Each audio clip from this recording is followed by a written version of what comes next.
The leader of the Booner Path. I lead from the front. All right, boys. Lock in. It's our core foundation, man. Grit. I'm fired up. I'm fired the up, boys. It's pumping right now. It's got my juices pumping, boys.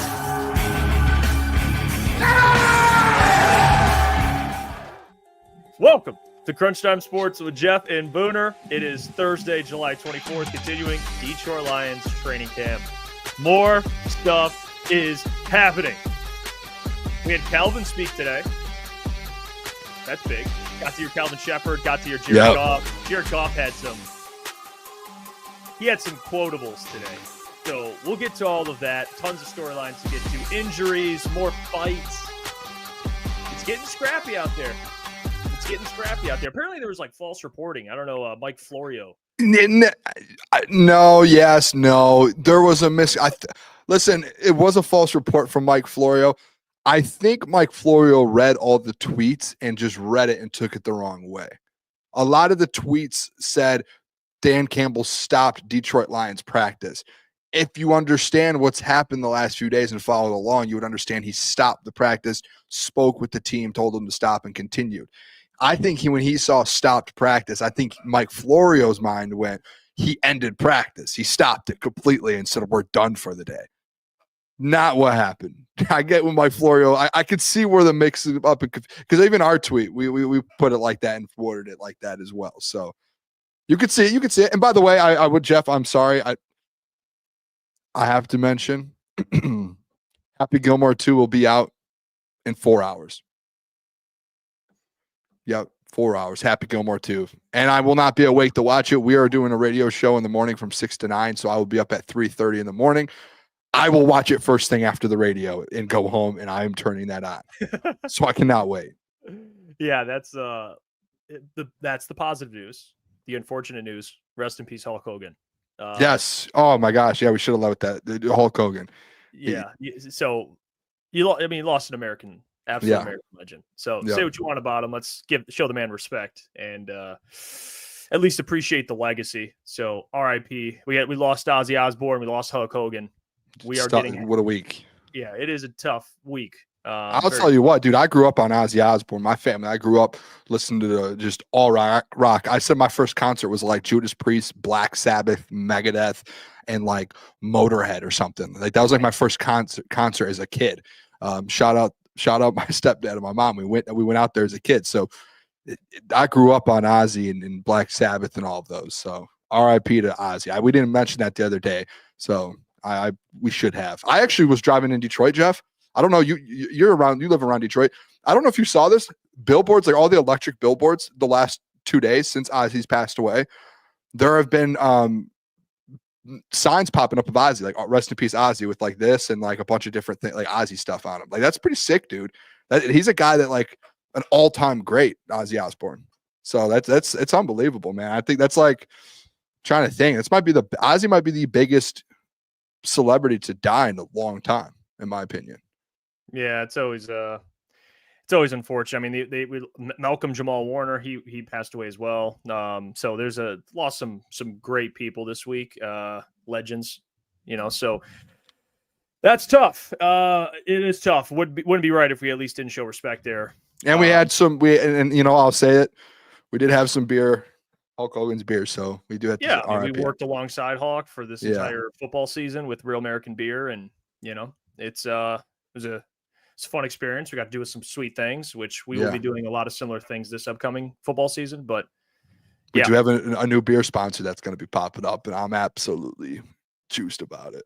By the way, shout out Jakiro. Jakiro. I like Jakiro sounds better, but if it's Jakiro, Jakiro sounds way more cooler. But appreciate the Crunch Time membership, my friend. We thank you for that. But John Lord says name 5 songs from Ozzy. I'm not going to be able to do that. It's not. Doesn't mean I don't respect him. I just wasn't big in Ozzy Osbourne. You don't know Ozzy songs? I know Crazy Train. Okay, I'm done. That's all. Crazy Train, and then there's another one that I was listening to the other day. There's a bunch of them, man. Yeah, that's it. That's all I got. Being honest, I could Google it. By the way, there's this new Ozzy Osbourne guy, Young Blood or something. Have you seen this guy? Ozzy like mentored him, and like when he did his final concert a couple weeks ago, he like handed the torch over to him. He's like, "You're the next man. Like you're up," and he went on stage and sang one of his songs. It was like unbelievable, and I followed the guy on TikTok. When I saw it, I was like, "Follow, but I'm this is the new Ozzy. I'm in." And he's like young, and he's a wild dude, man. Is he? Ozzy loved him. Wow. Look at John After Lord. Young Blood is the next one. Wasn't familiar with Young Blood until last week, man. Until the final Ozzy concert a couple weeks ago, I had no clue who Young Blood was. And I click on his profile, Jeff. This guy has like 60 million followers. He's like a worldwide phenom. And I'm like, how have I never heard of this guy? I've never heard of him. Not on my algorithm. You know, it's just not.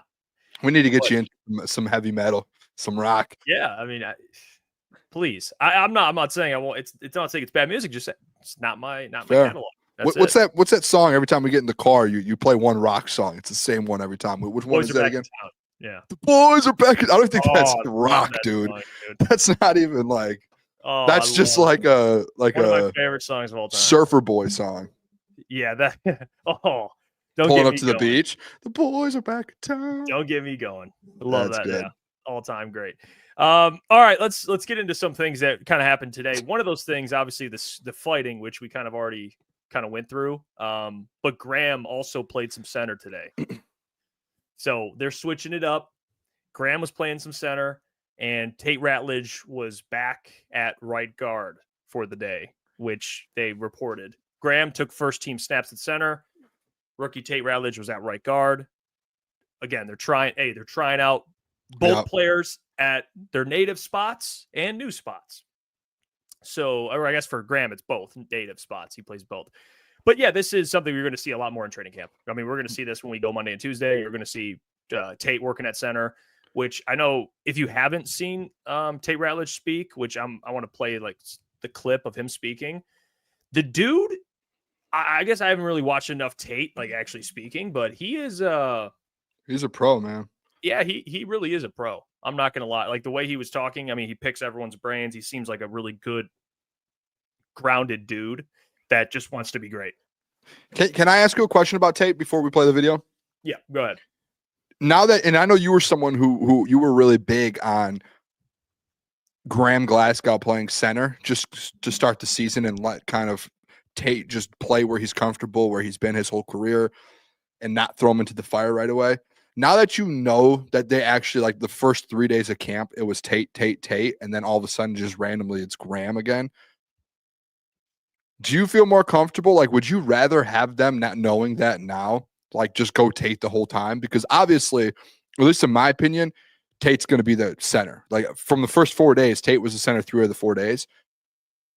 If Tate's going to be center, I want him to get every single rep that he can get at that position that he can. You see what I'm saying? I get it. You want to cross train, do different things like that. But dude, if that's going to be your starting center and he hasn't played that his whole career and only in like scout teams and like he hasn't really done that at a high level, don't you think he needs to get as many reps as he can at center? Yeah. Why take reps away? I would say I get what you're saying. I think it's probably what they're thinking of is, man, if you get Tate Rattlage at center all training camp or most of training camp and you still don't think he's quite there, and then you put Graham back at center and he's barely and even though he can play it, it's like you want to get at least Graham reps in. Okay. Yeah, you want to get, because I look at it like this, and what I took away from him speaking, which I'll play the clip in a second. I'll play the clip and then I'll share these thoughts on it. But here's Graham talking about playing center. Had I been surprised at all? No, it's a throwback to Georgia. That was every day. Coach Smart having to wind us down. We got after it, so I love seeing that. It's like what I'm used to. Hey, did your summer break change at all, just with the maybe the center on the plate? Did you approach things differently in any way? I mean, this was really my first offseason technically as a NFL player, I guess so. But it was a lot of diving in the playbook, trying to get that down pat. So when we got in here, I could transition pretty easily, start making points, getting everybody on the right page.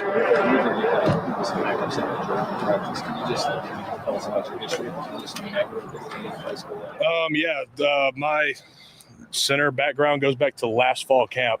I didn't take a guard snap all last fall camp, and then pre-games I'd get some snaps. But other than that, that's pretty much it. What did you say?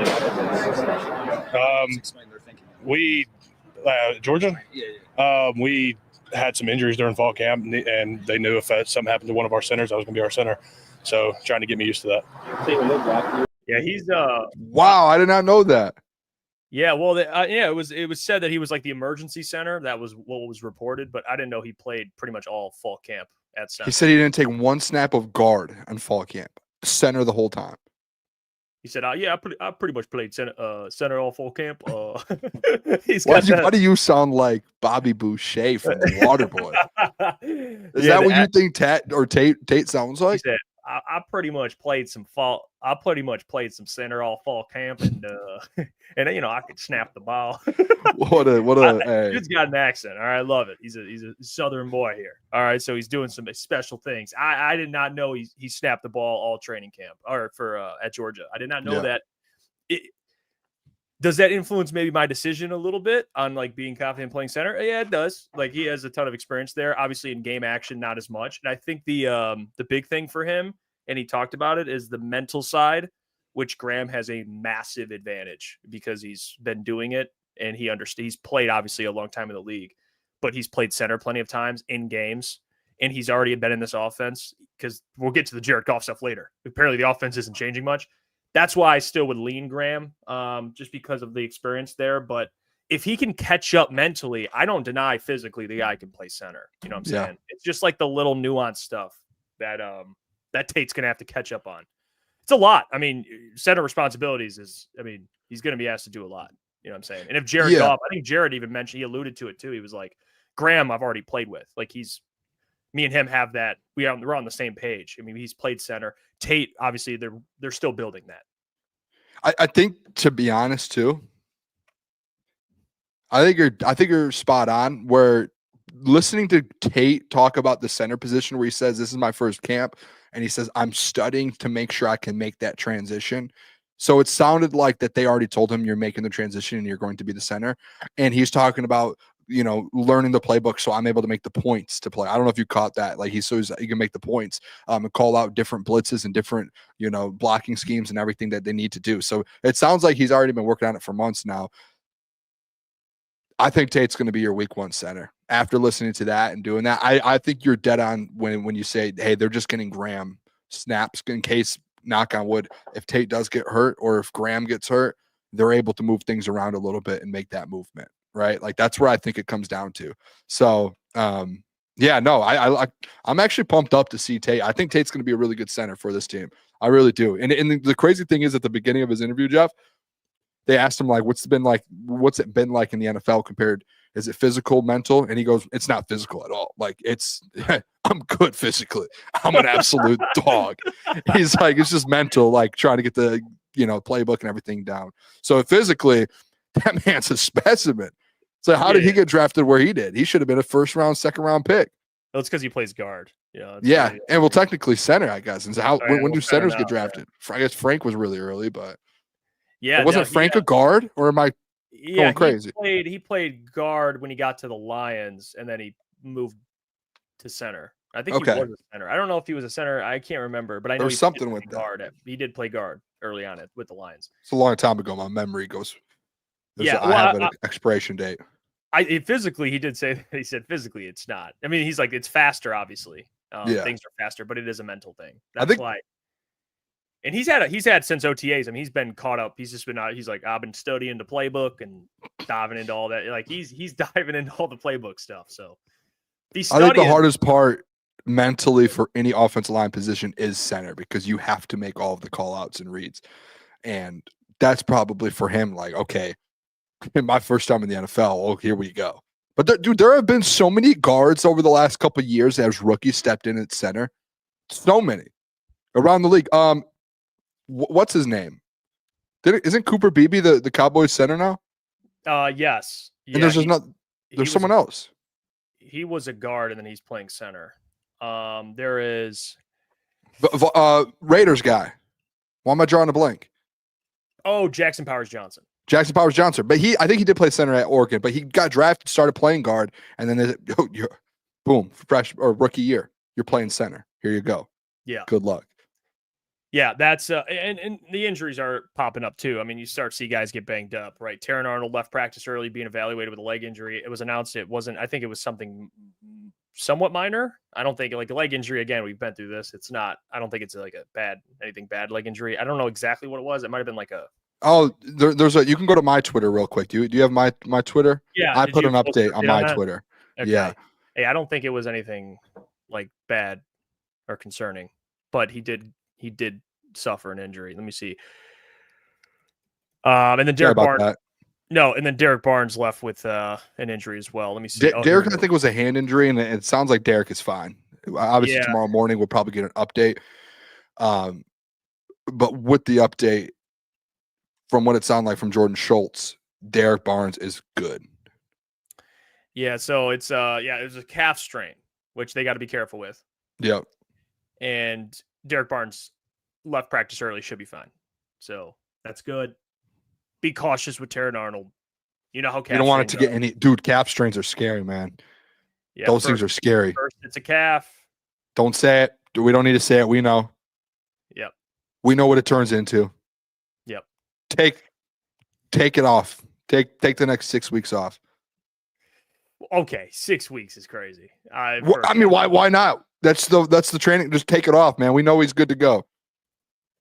Cover. What's it? What?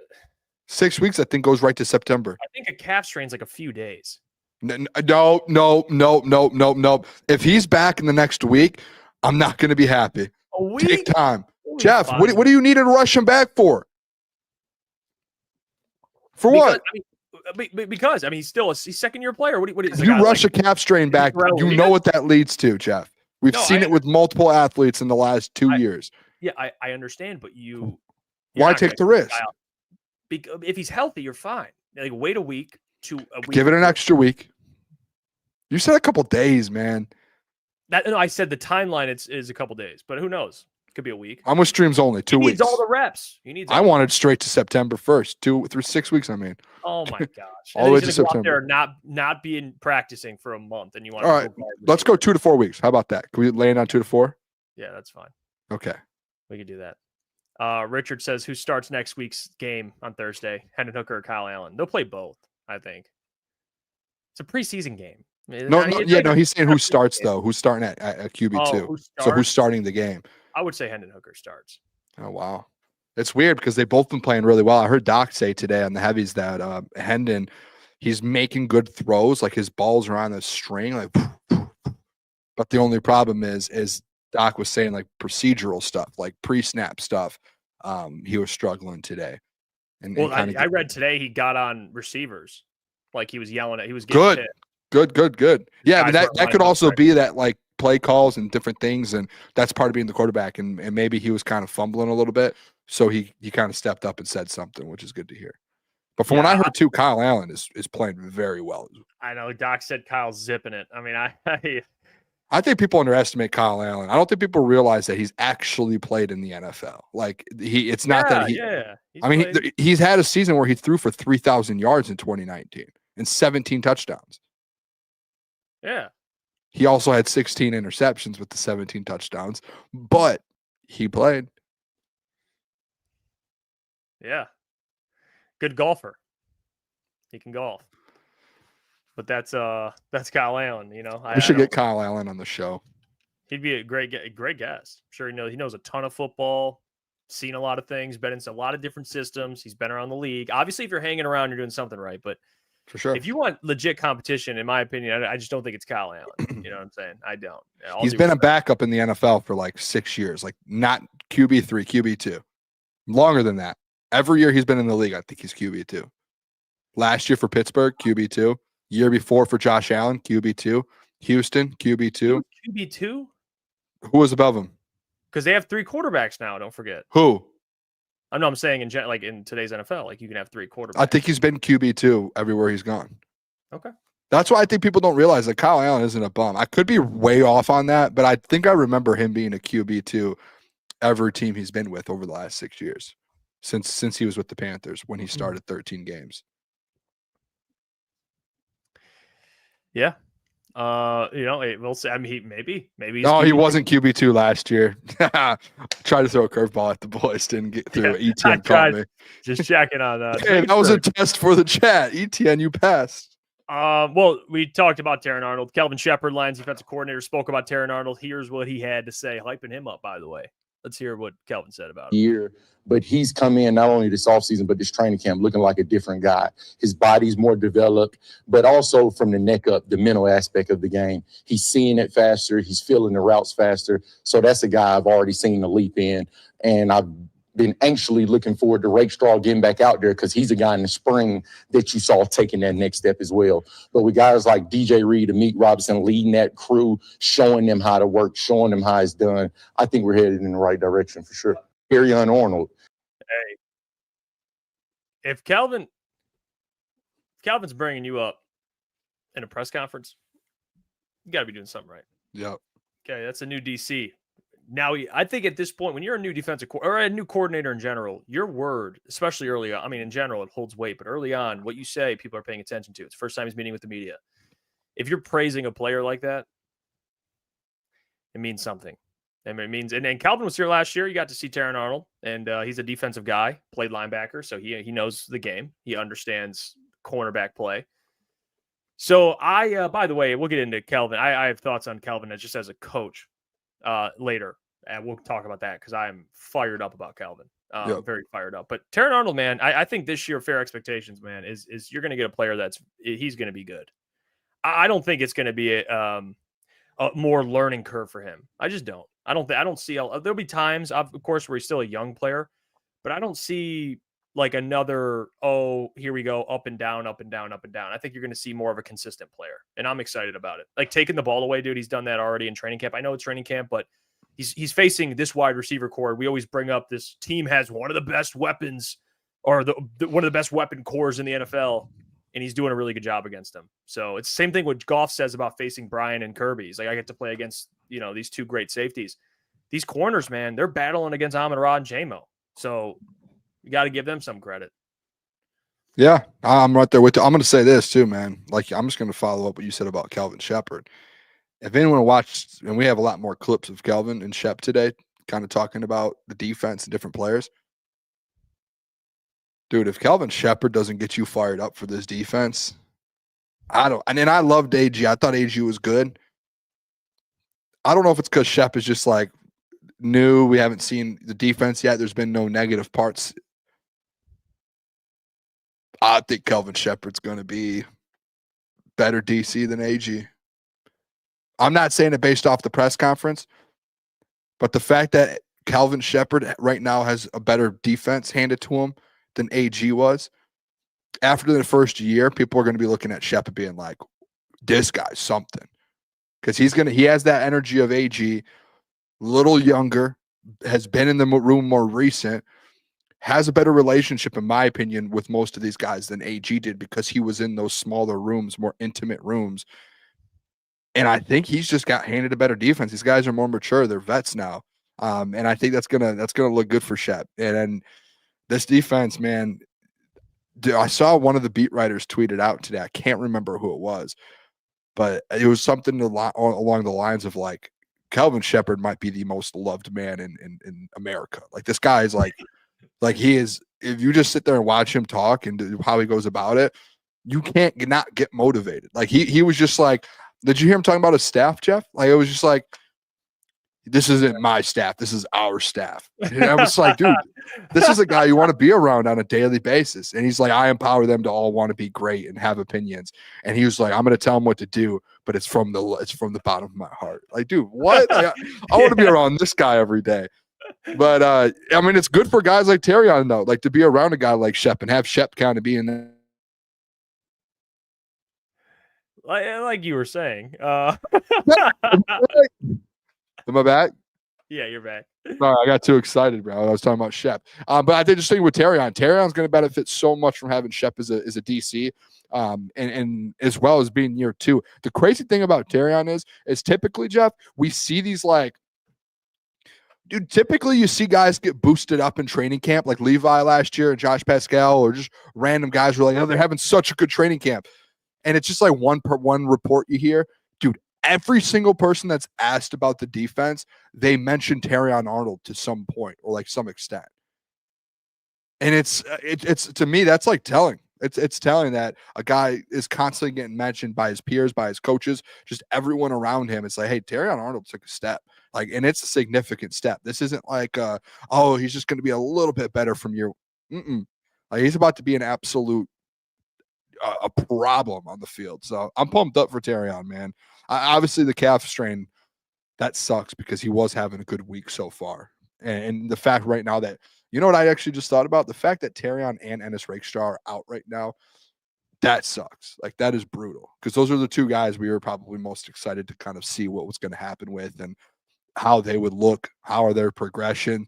And by the way, Shep brought Ennis Rakestraw up and said he thinks Rakestraw's not in right now, but he did say he thinks Rakestraw is going to take a big year 2 jump as well. Now, I will say something that I think is going to happen. I think he's going to have, in my opinion, a year 1 to year 2 jump like Darius Slay. That's what I think he's going to do. Like Darius Slay in his first year with the Lions, he played in 13 games only. Like, right, he was a second round pick. I think he had like 34 total tackles. He had no interceptions, 5 pass deflections. Taran Arnold was thrown into the fire, right? So he played a lot more. He had a big role. He had 60 total tackles compared to Slay's 34. So he had a much bigger role. Obviously, they were throwing at him, but he had no interceptions, 10 pass deflections. You know what Darius Slay did in his second year? He had 2 interceptions, 17 pass deflections, right? He took the next step. That's what I think Taran Arnold is going to do this year. Like, I think Taran's going to be in that range of like he'll have 2 picks this year. He'll have double-digit pass deflections again. And you're going to start to really look at him as like, okay, this guy can be one day, or even quicker than we think, a true number 1 corner. So I think he'll be just fine. He's showing the steps necessary. He's looking really good so far. I know he went down, but he's looking really good. So I'm excited about that. I know Goff mentioned the secondary too. He was hyping him up, man. He was. Yeah, if you want to play that video, because I have something on the secondary still. I just wanted to stay on the secondary, but you can play that. And then this is Goff talking about the secondary. We'll talk about it after this. Here's Jared Goff on that. That secondary, hands-on footballs, it looks like they're going to be Yeah, they're competitive, man. They really are. They're competitive. TA and DJ out there at corner, and obviously Branch and Kirby speak for themselves. I think those two guys. I tell people all the time I get to practice against 2 of the best safeties in the league every day, and it's good for me. I mean, they're so dang good, and they make it hard on me and move around and pre-snap make it hard. It's a lot of fun, and again, those corners are really good as well. Yeah, hey, I will say the one thing that we haven't seen yet in Detroit with this regime, with Dan and Brad, is good cornerback play. Like, I'm talking as a unit, all together. Their secondary has not been that good. Yards given up. I mean, obviously the points allowed and stuff, but I'm talking about yards given up. I mean, they've been thrown all over the last couple of years. But now you have an older Kirby, older Brian, a second-year Taran Arnold, DJ Reed, Ennis Rakestraw. I mean, Brad invested heavily into the cornerback room. And they signed Maddox. They got a Meek. Like, I think collectively, they got the secondary looks a lot better on paper. A lot better. And with that too, with the secondary, you know, one thing that I love right now that's happening in that room. I don't know if you've heard this, and I don't know if we've mentioned it on the show, but over the last 24 hours with the Hutch interview, with Kelvin Shepard talking, and there was a couple other defensive players. I think Taran might have mentioned it as well. The one thing that we haven't seen, and you know how big I am with this, Jeff. What in the NFL? What do I always say? What's the number one factor of winning and losing a game? Every time we do a keys to victory, every single Lions pregame show, what do I say? What's the number one thing in the NFL? Turnovers. It's turnovers. This Lions team, they have guys, right? They have guys like Brian Branch and Kirby who gets 4, 9, who gets turnovers consistently. I think we can all agree, like, this team consistently over the last 4 years wasn't a team where you're like, they're going to constantly turn the ball over. Like, they're going to go force turnovers. It was only like when we did our interception bets, guess who we were always betting on? It was always Kirby Branch. Right. One time we would do Carlton. But outside of that, they haven't focused on that. Their defensive focus, Jeff, in this training camp, it's violence and turnovers. And like violence in a good way, not like bad violence, but like being very, very aggressive and playing hard and hitting hard and creating turnovers. And like Shep's mentioned that, Hutch mentioned that, Tarian's mentioned it. Every defensive player that's talked has essentially mentioned, hey, the one thing that Shep is emphasizing this year is playing like aggressive and finding ways to get the ball out. And I think Dan even mentioned that, Jeff. So that's one thing, like especially with these corners, like the only corner that had an interception last year was Carlton Davis, and it was in one game. Hit 2 or 3 interceptions all season, all in one game.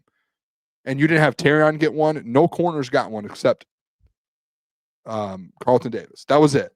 So I think this year, like guys like Tarian, new year up, you said get 2, go get 3. Other guy linebackers, like you've been saying that about Jack Campbell. Go create a turnover. No linebackers last year outside of Trevor Nowaski, I don't think created a turnover. Well, an interception. Well, that's what I'm saying. Yes, forced fumbles, yes, but I'm talking about like interceptions, takeaways, finding ways, and yeah, you know what, that counts too. Like forced fumbles, like punch the ball out. I heard as well that that's something that they've been working on a lot in camp as well, is punching the ball out. So these are things that listen, dude, I love to hear that. That fires me up because you know how big I am with winning the turnover battle. And like what happened in the Washington game, you lose the turnover battle. What happened in the Bills game? What happened in the Houston game when you were down 3 scores? Turnovers. And it's like you're not forcing any, but what happens when you force them in the second half in Houston? And you end up winning. Yeah, you win.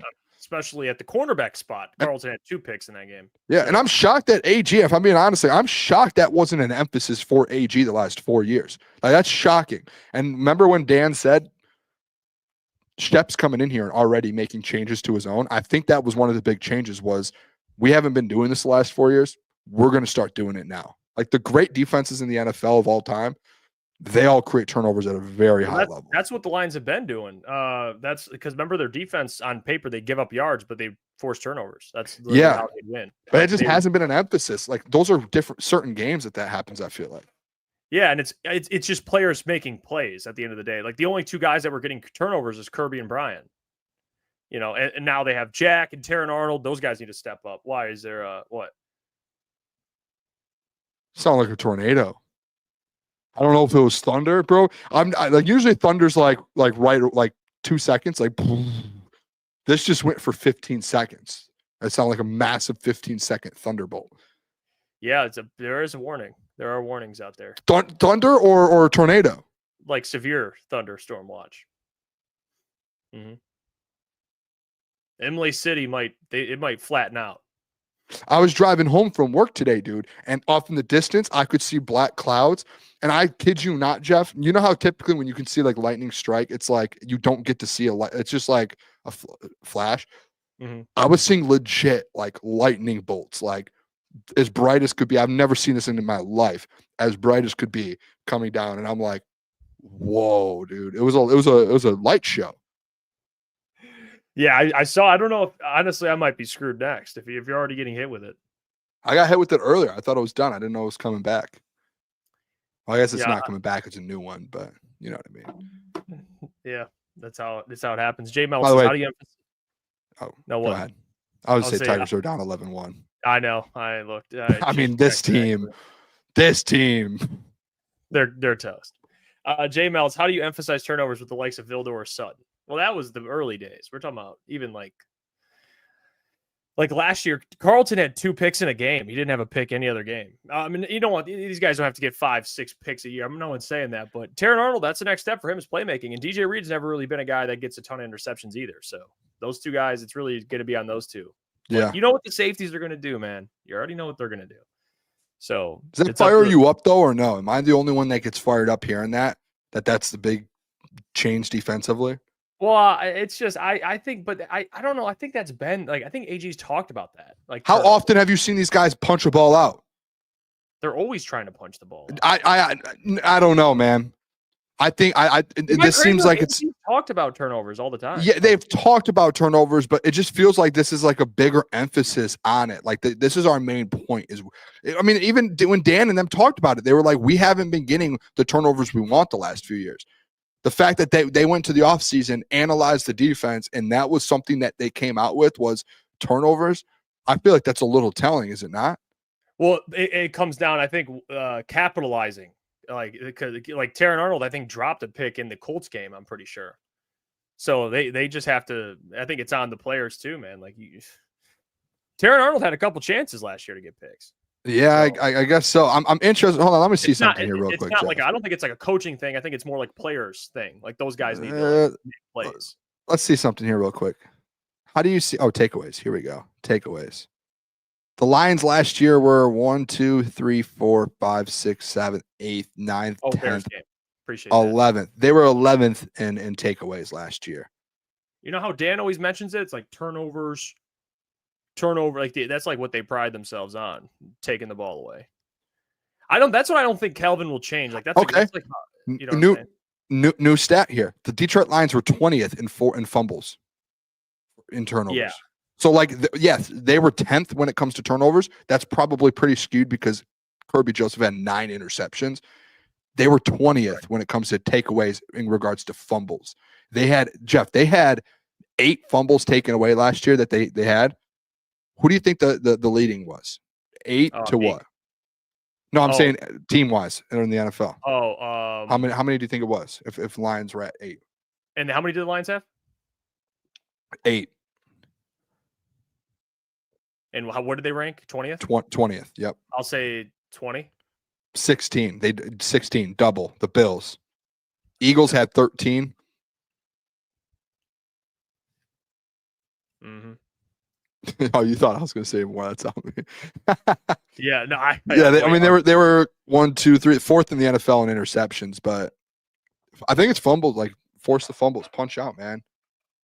Get the ball at all costs. By the way, before we get more into Calvin, which we will be, because he talked about Aiden Hudson, he talked about Ahmed Hassanin, which you got to say, if you have that clip, you can send me that clip as well. I got to tell you about the sponsor of the show. I mean, I'd be remiss if I didn't. Let me tell you, Comer and Cross. All right, let me tell you about them, because Comer and Cross right now, 1-day installation, concrete floor coatings. And you got to call the number 248-834-3488. And I know there's people listening or watching, and you're sick and tired of staring at your crack stained garage floor. You call this number, 248-834-3488, and Comer and Cross will transform your patio, your pool deck, your basement, even your driveway, and they'll move the stuff out for you. You can book your free estimate at comercross.com or just call the number, 248-834-3488. Tell them your friends over at Crunch Time Sports sent you. And if you show proof that you use Comer and Cross, we'll hook you up with a free merchandise item. But there's Comer and Cross. Let's get back to the show. All right, Boone. More to get to. More quotables. Calvin dove into Aiden Hudson. And I want to play the clip because it seems like he is fired up about Hutch. And he said something very telling. All right. Very, very telling. So let me play this clip, and then we'll give our reaction after the clip. But this is Calvin on Aiden Hudson and his progress so far. Listen, I'm not saying anything about numbers, statistics, or any of that, but I see a better player than we had last year. And you might be like, whoa, like that's the same thing I said when I saw him out there. I'm like, whoa. But if you know Hutch, which all of you do, and the way he works, the way he attacked his rehab, a week after the surgery, he's in here trying to work out and things like that. It's no surprise. Now it's just about going out in live action, getting those hits, taking those blows, building that mental piece back to where it's not watch out for this and that moments in live action. And you can only build that through training camp with the pads on, live reps when we do have that setting here. The joint practices will be really good for Hutch going against a foreign opponent where you don't kind of know and it's not as controlled and things like that. But I see a better player, quite frankly, and I'm looking for Hutch to have a big season, and he's one of the pillars of the defense. Listen, I'm not. He said, I see a better player. That's what he said. He said, I see a better player post-injury. I mean, this is kind of scary. I mean, we saw a player get 4.5 sacks in a game last year. Yeah. And he's better? He's better. I love that. Obviously, all confidence from Calvin Shepard. But the Aiden thing, I think we can all agree. Let's just get this out the way. I don't think anyone has any doubt in their mind that he's going to be hindered by recovering from a broken fibula tibula. I don't. Let's just get that out the way. All right. But let's just talk about a better Hutch. What the hell does that look like? I mean, we're talking about, you always make the joke like he's going to get 20 sacks. That's basically what a better Hutch would look like. Because I think last year he probably would have got 15 plus sacks. I mean, he was on track to have a really good year. Double-digit sacks for sure. But I think the big thing with Hutch is he's continuously learning, continuously getting better. And I think what's going to help him this year is having other guys on that D-line that can make plays. I mean, it's just, I say that, we get into it all the time. Like, Hutch is going to do his thing. There's no doubt. He's going to have a ton of pressures, ton of quarterback hits, ton of sacks. But the question is, what do you get from the interior? What do you get from the other side of Hutch? You know, and if those guys are getting pressure, and even though they're going to still double team Hutch, you're at least making a quarterback maybe, I don't know, pivot, run outside the pocket, and Hutch can chase him down. I mean, Boone, this guy, numbers wise, I don't think anyone should be doubting what this man could do this year. Defensive player of the year, obviously. No. A better Hutch is a scary thought. That's a very scary thought. Yeah, I don't think a lot of people saw that one coming either. I think I got called kind of a Booner, you're a slappy, when I said Hutch is going to have 20 sacks this season. He's going to be back better than ever. He already, you saw through weeks 1 through 5 last year, looked like that was probably one of the best 5-week stretches of football you could have as an edge rusher that he had last season. And if he is better than that, this guy's winning Defensive Player of the Year without a question.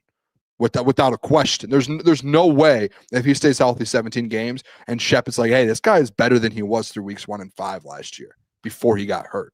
Right. And there's a lot of people out there that are like, there's no way with an injury this guy could do that. Like, we're talking about a serious injury here. No, there is a way because this guy isn't human. It's pretty quite frank. Guy is not human. I mean, Aiden Hudson is not human. They said literally when he was at Michigan, he had a major leg injury as well. And he came back even better after that. And when Brad Holmes was like, when I saw that, I was like, this kid's something. So, no, I think Hutch is going to be just fine. I'm with you. It's just the opposite side at the end of the day. And interior as well. If you can hold it down until Liam gets back, I still think they go out and get another edge rusher. I don't even think it's honestly, no, I'm going to be honest with you, Jeff. Not even saying it's like, hey, get another edge rusher to have someone better across from Hutch. Because I think if Davenport's healthy, he is that guy, right? Like, he can produce and he's good. It's just you need depth, man. Like I said it a couple days ago. You need an insurance, man. You need an insurance policy. You can't sit there. This is like driving a car at like 100 miles per hour and in like 5 p.m. traffic without insurance and just being like, hey, we're good. Like, no, dude, hey, you're probably gonna get in an accident. You need some insurance there for you. You're going into the National Football League against probably the hardest roster or hardest schedule in the NFL with the toughest quarterbacks. You're going to face probably 3 of the top 5 MVPs. You need insurance. You need to make sure you have that policy. Yeah, I mean, Benji says Brad saw his college injury and got wet. I don't know if that, I can't confirm if that was maybe played a role in drafting Hutch. Maybe they saw he got hurt already. But I didn't even know that. I totally forgot about that he suffered an injury in college. Yes. And then came back. Major one, too. 16, 17, whatever he had, 14 sacks at Michigan. And, you know, I 20 sacks, do I think it's impossible? No. I think I don't know if he'll get 20 sacks. There's only a handful of people in NFL history that got 20 sacks. If he does it coming off an injury, that's incredible. But I think he's going to be in the Defensive Player of the Year conversation. I mean, what did Myles Garrett? He won it getting 15, 16 sacks. 15. There were guys ahead of him. Trey Hendrickson had 17 and a half. Yeah, if he gets I think it's just sacks, impact on the game, to be honest. Yeah. Like if you More lead the so. league in pressures by a landslide, then yeah, like that's going to be a lot easier there. Yeah, I think through like week 10 last year, he led the league in pressures and he didn't play. He stopped playing like week 5. Clinton says, should they bring in Christian Wilkinson? Okay, we can't. I'm going to just say this with this. Okay, so Christian Wilkinson signed a massive deal. Christian Wilkins. Or Wilkins, excuse me. Yep. No, signed a massive deal with the Raiders. They were able to completely void his contract and cut him, essentially, because he didn't follow the correct rehab, I guess. They had he had a foot injury, and there's probably terms in the contract that say that you have to follow like a certain, if injuries occur, you have to follow certain rules or guidelines, or, they have their way of rehabbing. And I don't know what happened, but there was some dispute with his injury, how he handled it. And I guess now he's gone and he's a free agent. Well, dude, I just saw this. Schefter tweeted out the NFLPA had 50 days to file a grievance on behalf of Christian Wilkins after the Raiders voided $35.25 million worth of guaranteed money in his contract on June 4th. So they had 50 days from June 4th. It was $8 million this year and about 27 and a quarter next year. And they say Shefty said the grievance was filed this morning and a legal battle awaits. So this seems like this is going to be an ongoing issue. Yeah, it's a lot of it's a lot of money, man. This is a crazy situation. If people talk about bringing him in for like a 1-year deal, I mean, guys, does he seem like a player the Lions would bring in? You know what I'm saying? Does he seem like a Dan and Brad type of dude? I don't know. I don't think so. Yeah, I don't know. I just don't think too. Okay, let's just be realistic. We run into this a lot with this Lions team when a big player gets cut or becomes available in a trade talk. Every Lions fan and every single person puts out there, Lions need to go get him. Should the Lions get right? Like that's just like a initial reaction. If this defensive tackle room is healthy, you're good. You don't need Christian. He's obviously very good. And he could be a piece, but what are you doing? Like now you're just pulling back. What happens when Aleem comes back? So now you're taking 1 million snaps away from Tyleek and Aleem or DJ Reader. It's just like it doesn't really add up. It doesn't make sense. And we've seen Brad make those decisions. I mean, look at the edge room. I mean, that room's so much shorter than the defensive tackle room, and he won't even bring another edge in. Yeah, no, it's fair. Yeah, I don't think he brings in another defensive tackle. They met with a linebacker. Zadarius is still on the table. I don't think they'll bring in another defensive tackle because they got 2 guys coming back, Mekhi Wingo and Aleem McNeil, on top of who they already have. So, yeah, I think they'll be fine with who they have. Kelvin also did talk about Ahmed Hassanin, talked about him, which we later on in the show, I do want to show off. Shout out to the doc, the DOC, John Macroon, Detroit Lions and SI. He kind of broke down training camp today, and he had some Ahmed Hassanin love in there. Let's hear Kelvin Shepard on Ahmed. Has he started to meet some of the developmental milestones you're looking for early in camp? And then what excites you about seeing him this preseason? Absolutely. I'm excited for him to get the pass on because I don't think his game could be seen into the passer on with the way he plays, the mentality he plays with, the effort he plays with. He's everything we're about here. Like I said, it's just that development piece, the learning curve. That's why I don't want people to start saying, is he the answer? And guys, this guy's a rookie. He just started playing football 6 years ago. He just learned the freaking English language 6-7 years ago. So let's not turn this guy into Lawrence Taylor or something like that. This is a rookie. He's on a developmental swing, but he's been afforded the opportunity to work with one of the best, if not the best in the league, in my opinion, in Casey Rogers. And I'm already seeing it. I saw it in the spring, but that guy's all in. Whatever his potential is, Ahmed will reach it because he's going to work at it that way. Hey, whenever he says rookie, it makes you like the way he says rookie makes you think of Hard Knocks when he was like Malcolm Rodriguez. Oh, that room, yeah. A rookie. So yeah, Ahmed, I'm excited for to get pads on. That dude. That quote at the end. Can we play that quote at the end one more time? Can you pull just the end, the last part of it? Let me see. And I'm already seeing it. I saw it in the spring, but that guy's all in. Whatever his potential is, Ahmed will reach it because he's going to work at it that way. Oh my gosh. What did me and you talked about since we saw him at Boise? Or not at Boise, at the Combine. Guy's got the highest motor I've ever seen. And if he gets an opportunity, whether we didn't know he was going to be a Lion, that wherever he gets an opportunity, whatever he does, he's going to take advantage and be very good. Yeah. That's exactly what that quote is saying, is he will reach his ceiling. Like, it is going to happen because he just goes and his motor is insane. If you think this guy has a high ceiling, he will hit that. And he's going to be good. I think that going into next season, Jeff, hot take Boone. Can we get a buzzer? Hold the phone. We got a hot take. Hot take Boone. After this season, your starting edge rushers for the future, for the next 3 or 4 years after this season, is going to be Aiden Hutchinson and Ahmed Hassanin. That is going to be your 1-2 punch next season. Not this year. Ahmed, let him develop and get to that level. But from what Kelvin Shepherd's saying about him to where, hey, wherever his ceiling is, he will get there because he works that hard. It might take a year, but I guarantee you next year, you're not going to have to worry about another Zadarius Smith, or you're not going to have to worry about a Marcus Davenport. You're going to have Ahmed Hassanin, and he is going to be your starting edge rusher across from Aiden Hutchinson of the future. I like it. Does that not make like your DC saying that? Like this guy is going to reach his ceiling no matter what. Clearly he likes him a lot. Who wouldn't though? Did you hear about him today? What he did? Starting fights? Like in a good way where he's just chippy. Like he's like going at people like Manu. Him and Manu. The doc texted us and said, the doc literally texted us and said, Ahmed is going at everyone. And he's a rookie. Yeah. Giovanni did not have a good day today. No. And that, it was Ahmed's fault. Ahmed went at him. It rattled him. Absolutely rattled him. I mean, he rattled him bad.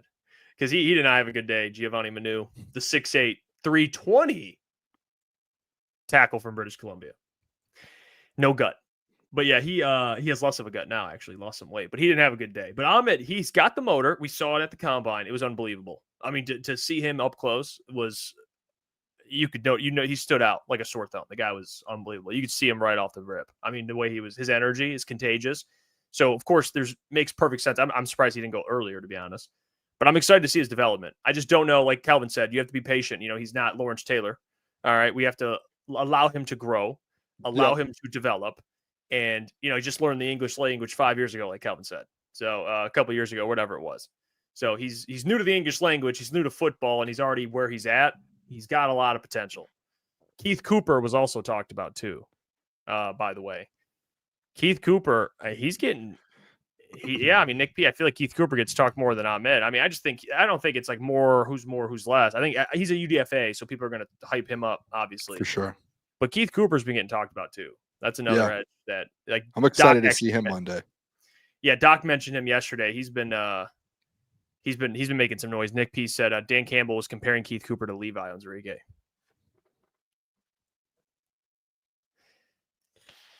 Yeah, I mean, did that actually happen? I didn't hear that. You playing him on the inside, or what's going on with that?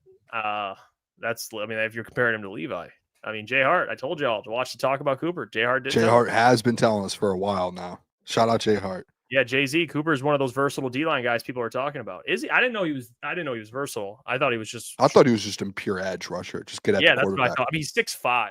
He's 6'5", 280. Because when the doc talked about him, the doc said that.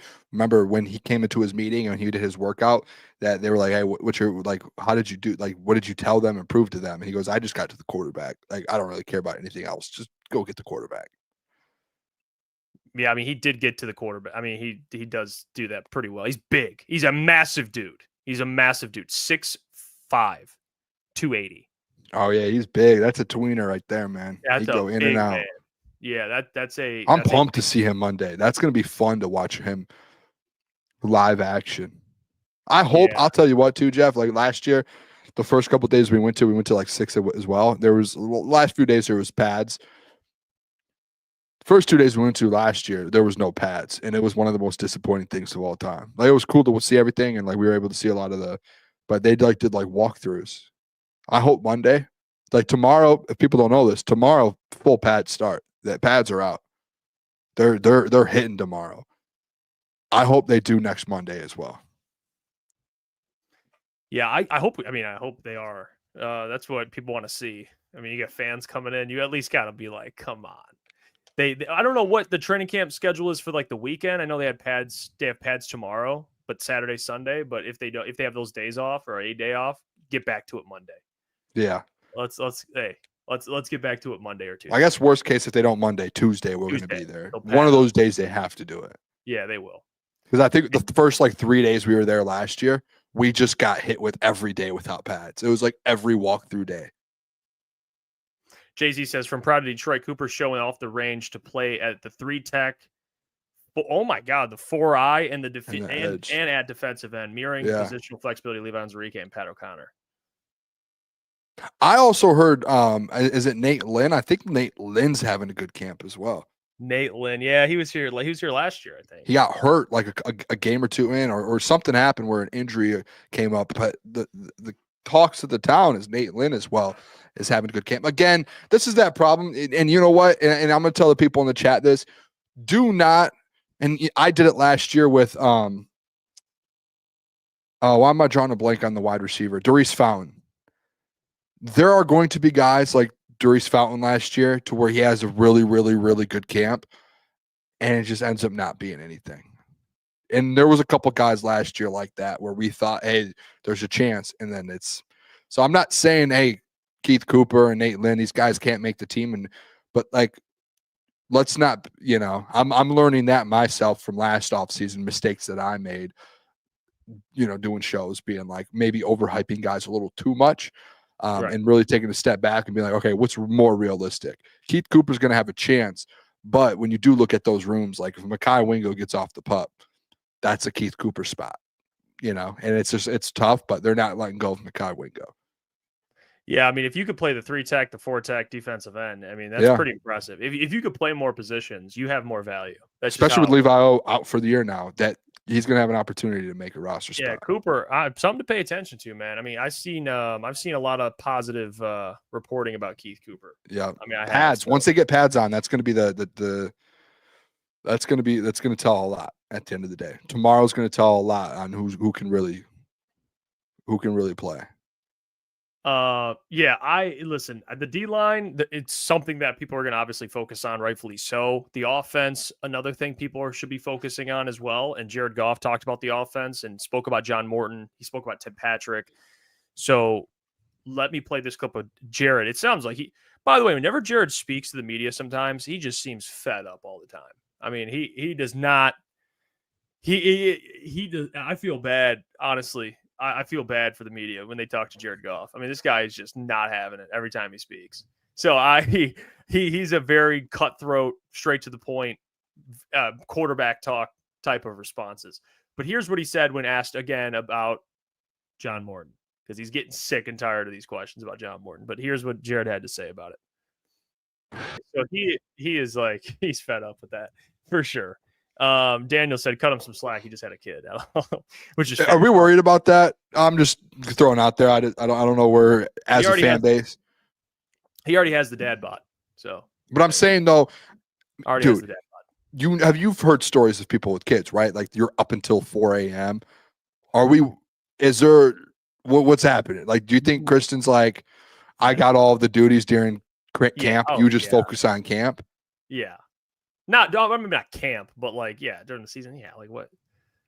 I'm getting paid. Well, I would think during camp. I mean, it's probably more important. I actually heard, is it John Jansen on 97.1? I was driving into work listening to him one morning.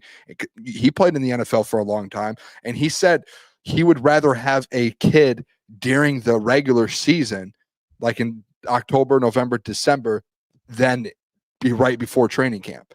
Because he said during training camp, you're getting up at 5, 6 a.m. You're there all day long. And these aren't like days where it's like we're in the season. It's pretty set in stone. You have a Monday, Tuesday off. You only practice for a couple hours, walk through, maybe a lift here or there, some film, and you're going home for the rest of the day. And he said it's like that all week until the game. And then you have your game. And then he said he would rather have a kid during the, and I've heard stories about NFL players being like, shout out to my wife. I haven't woken up once for the kid. I've heard of NFL players sleeping in different rooms during training camp and also during the season, so they don't have to hear the baby or help with the baby, and they can get a full night's rest.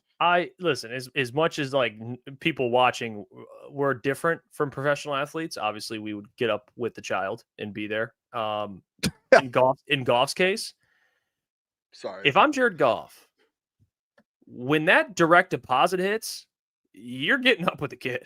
All right. I got work. We're making $60 million. Yeah, I agree. Millions a year. Well, she does make a lot of money too. Sports Illustrated model, which is fine. Yeah, that's fine.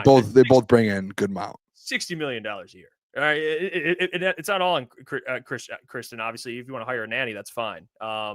We can hire a bajillion nannies. Yeah, so no, I'm with you on that. We can have an entire like workforce of nannies. I mean, I'm sure his parents or her parents can come stay with them and help as well if needed. Like, hey, we'll pay you $1 million a year. Yeah. It's like, and he's, so yeah, he should be fine. But like Nick P said, my job is much more stressful than Goff's, and I get up with the kids. I disagree, Nick P. I don't know what your job is, but this guy Jared Goff expectations is to win the Super Bowl, and the whole city will hate him if he doesn't. And if he gets up with the kid and he's tired and has a bad camp and the season. Okay, we're not getting into that. The guy does Nick P? Nick P, do you get paid $60 million a year to perform? No, there's guys that are working like in factories. Nick P's an open heart surgeon. There's no way. Is this real? Yeah, open heart surgery. I mean, dude, that's more important than a quarterback. I mean, you're messing with people's hearts. People, I don't want to be like, hey, call me you say whatever you want about me. Like if you're working for at like a factory or something, working 12 hours, kids, and I'm getting up with the kid, and Jared Goff has to wake up in his $1 million mansion, and you're zipping a football around. You know what I'm saying? Like it's fine. You'll be okay. You're zipping a football around. You're playing football. All right. Okay. But no, you also have the pressure of millions of fans. And if you fail because you didn't get sleep because of your kid, you're going to lose out on a job that's worth $60 million, and you won't have that anymore. And you have a whole fan base that will destroy you for the rest of your life. Cool. That's pressure. That's bigger pressure than me driving to work every day and talking on the phone. But that's why he makes 60. Agreed. But that's why also on the back end, he needs to make sure that he's not getting up at 3 a.m. with this kid. You need a full night's rest. I can't remember. I think it might have been like Taylor Lewan or someone that was like, or I don't know. It was a quarterback. I can't remember who it was. Was like, I literally just sleep in a different room. Don't wake. Like my wife is fine with it. Like I'm sleeping. I'm getting my 8 hours no matter what. I mean, it might have been Alex Anzalone. It was someone. It was someone, and I was like, good. Like as you should. Like you're making millions for your not only just your family and your house, like for your parents and siblings, and like that. You're the breadwinner of the family, essentially. Yeah, that's I mean, as the Purple Prince said, F them kids. Be ready to play football. I mean, it's like Nick P doing open heart surgery. I mean, to be fair, the guy's an open heart surgeon. I mean, he's waking up with kids. I mean, that's crazy, man. Hey, Nick P, working on my heart. You better not wake up with no damn kid. You better be sleeping full 8 hours. I need you ready to go. I want you sleeping. All right. You tell the missus, hey, we can't have Jeff croak on the table here. So I get So it. wait, can I ask Nick P a question? Nick P, hit me up on the side. I got some heart questions for you, actually. I want to figure out something. I've been thinking about something about my heart over the last month. That man better be, what's it called? Like REM sleep? He better get a lot of that REM sleep. Do you think Nick P can help me out with my question? Yeah, he's an open heart surgeon. Like, I'm just trying to figure out one of my big things in life. I want to avoid heart attacks. So how do I clean out my arteries? Because I know I destroyed them already with a lot of bacon. So how do you clean them out? How do I pre-clean them out? Do I get surgery to get it cleaned out, or is there something I can do? Do you have high cholesterol? I mean, I have no clue, dude. I'm pre-prepping. Okay. All right. Yeah, I'm sure Nick P can help you. All right. Well, just a fan said, quit the cat. I love cat diet. We had the talk. He sounds like a disappointed dad. Maybe Nick P has said something to me. Is that diet like diet pop or like diet eating? Boone, not diet pop. Is it too late to clear out your artery or what is it? What is it? Not arteries or body. You just take care of yourself. Diet. You know, like we have actually had this talk before. How have I not remembered this? This is deja vu right now. No, we're not going to gloss over that. Diet as in Diet Pepsi, he said, or Diet Coke. No, Boone. No. Diet as in diet. That is a funny. Come on. It streams only says diet as in no cheeseburgers and pizza. I said, is Diet Coke? Yeah. So like I just want a confirmation though. What is it that goes to your heart that gets clogged for a heart attack? Is that your arteries? Yes. I think. If they're already plugged? For example, say mine are already, and I just don't know plugged. You'd be freaking. If they're close, if they're getting plugged up, and it's getting to a point. Your eating habits in your diet. But my question is it too late to clean them out? No. Like, can you completely clean them out and start fresh? I think with a lifestyle change. Yeah, it starts fresh, or is there still like side effects? Because I want to start fresh. I want to find the answer to start at zero. You know David Goggins? Yes, familiar. He was fat. Do you think he has Really? cholesterol problems right now?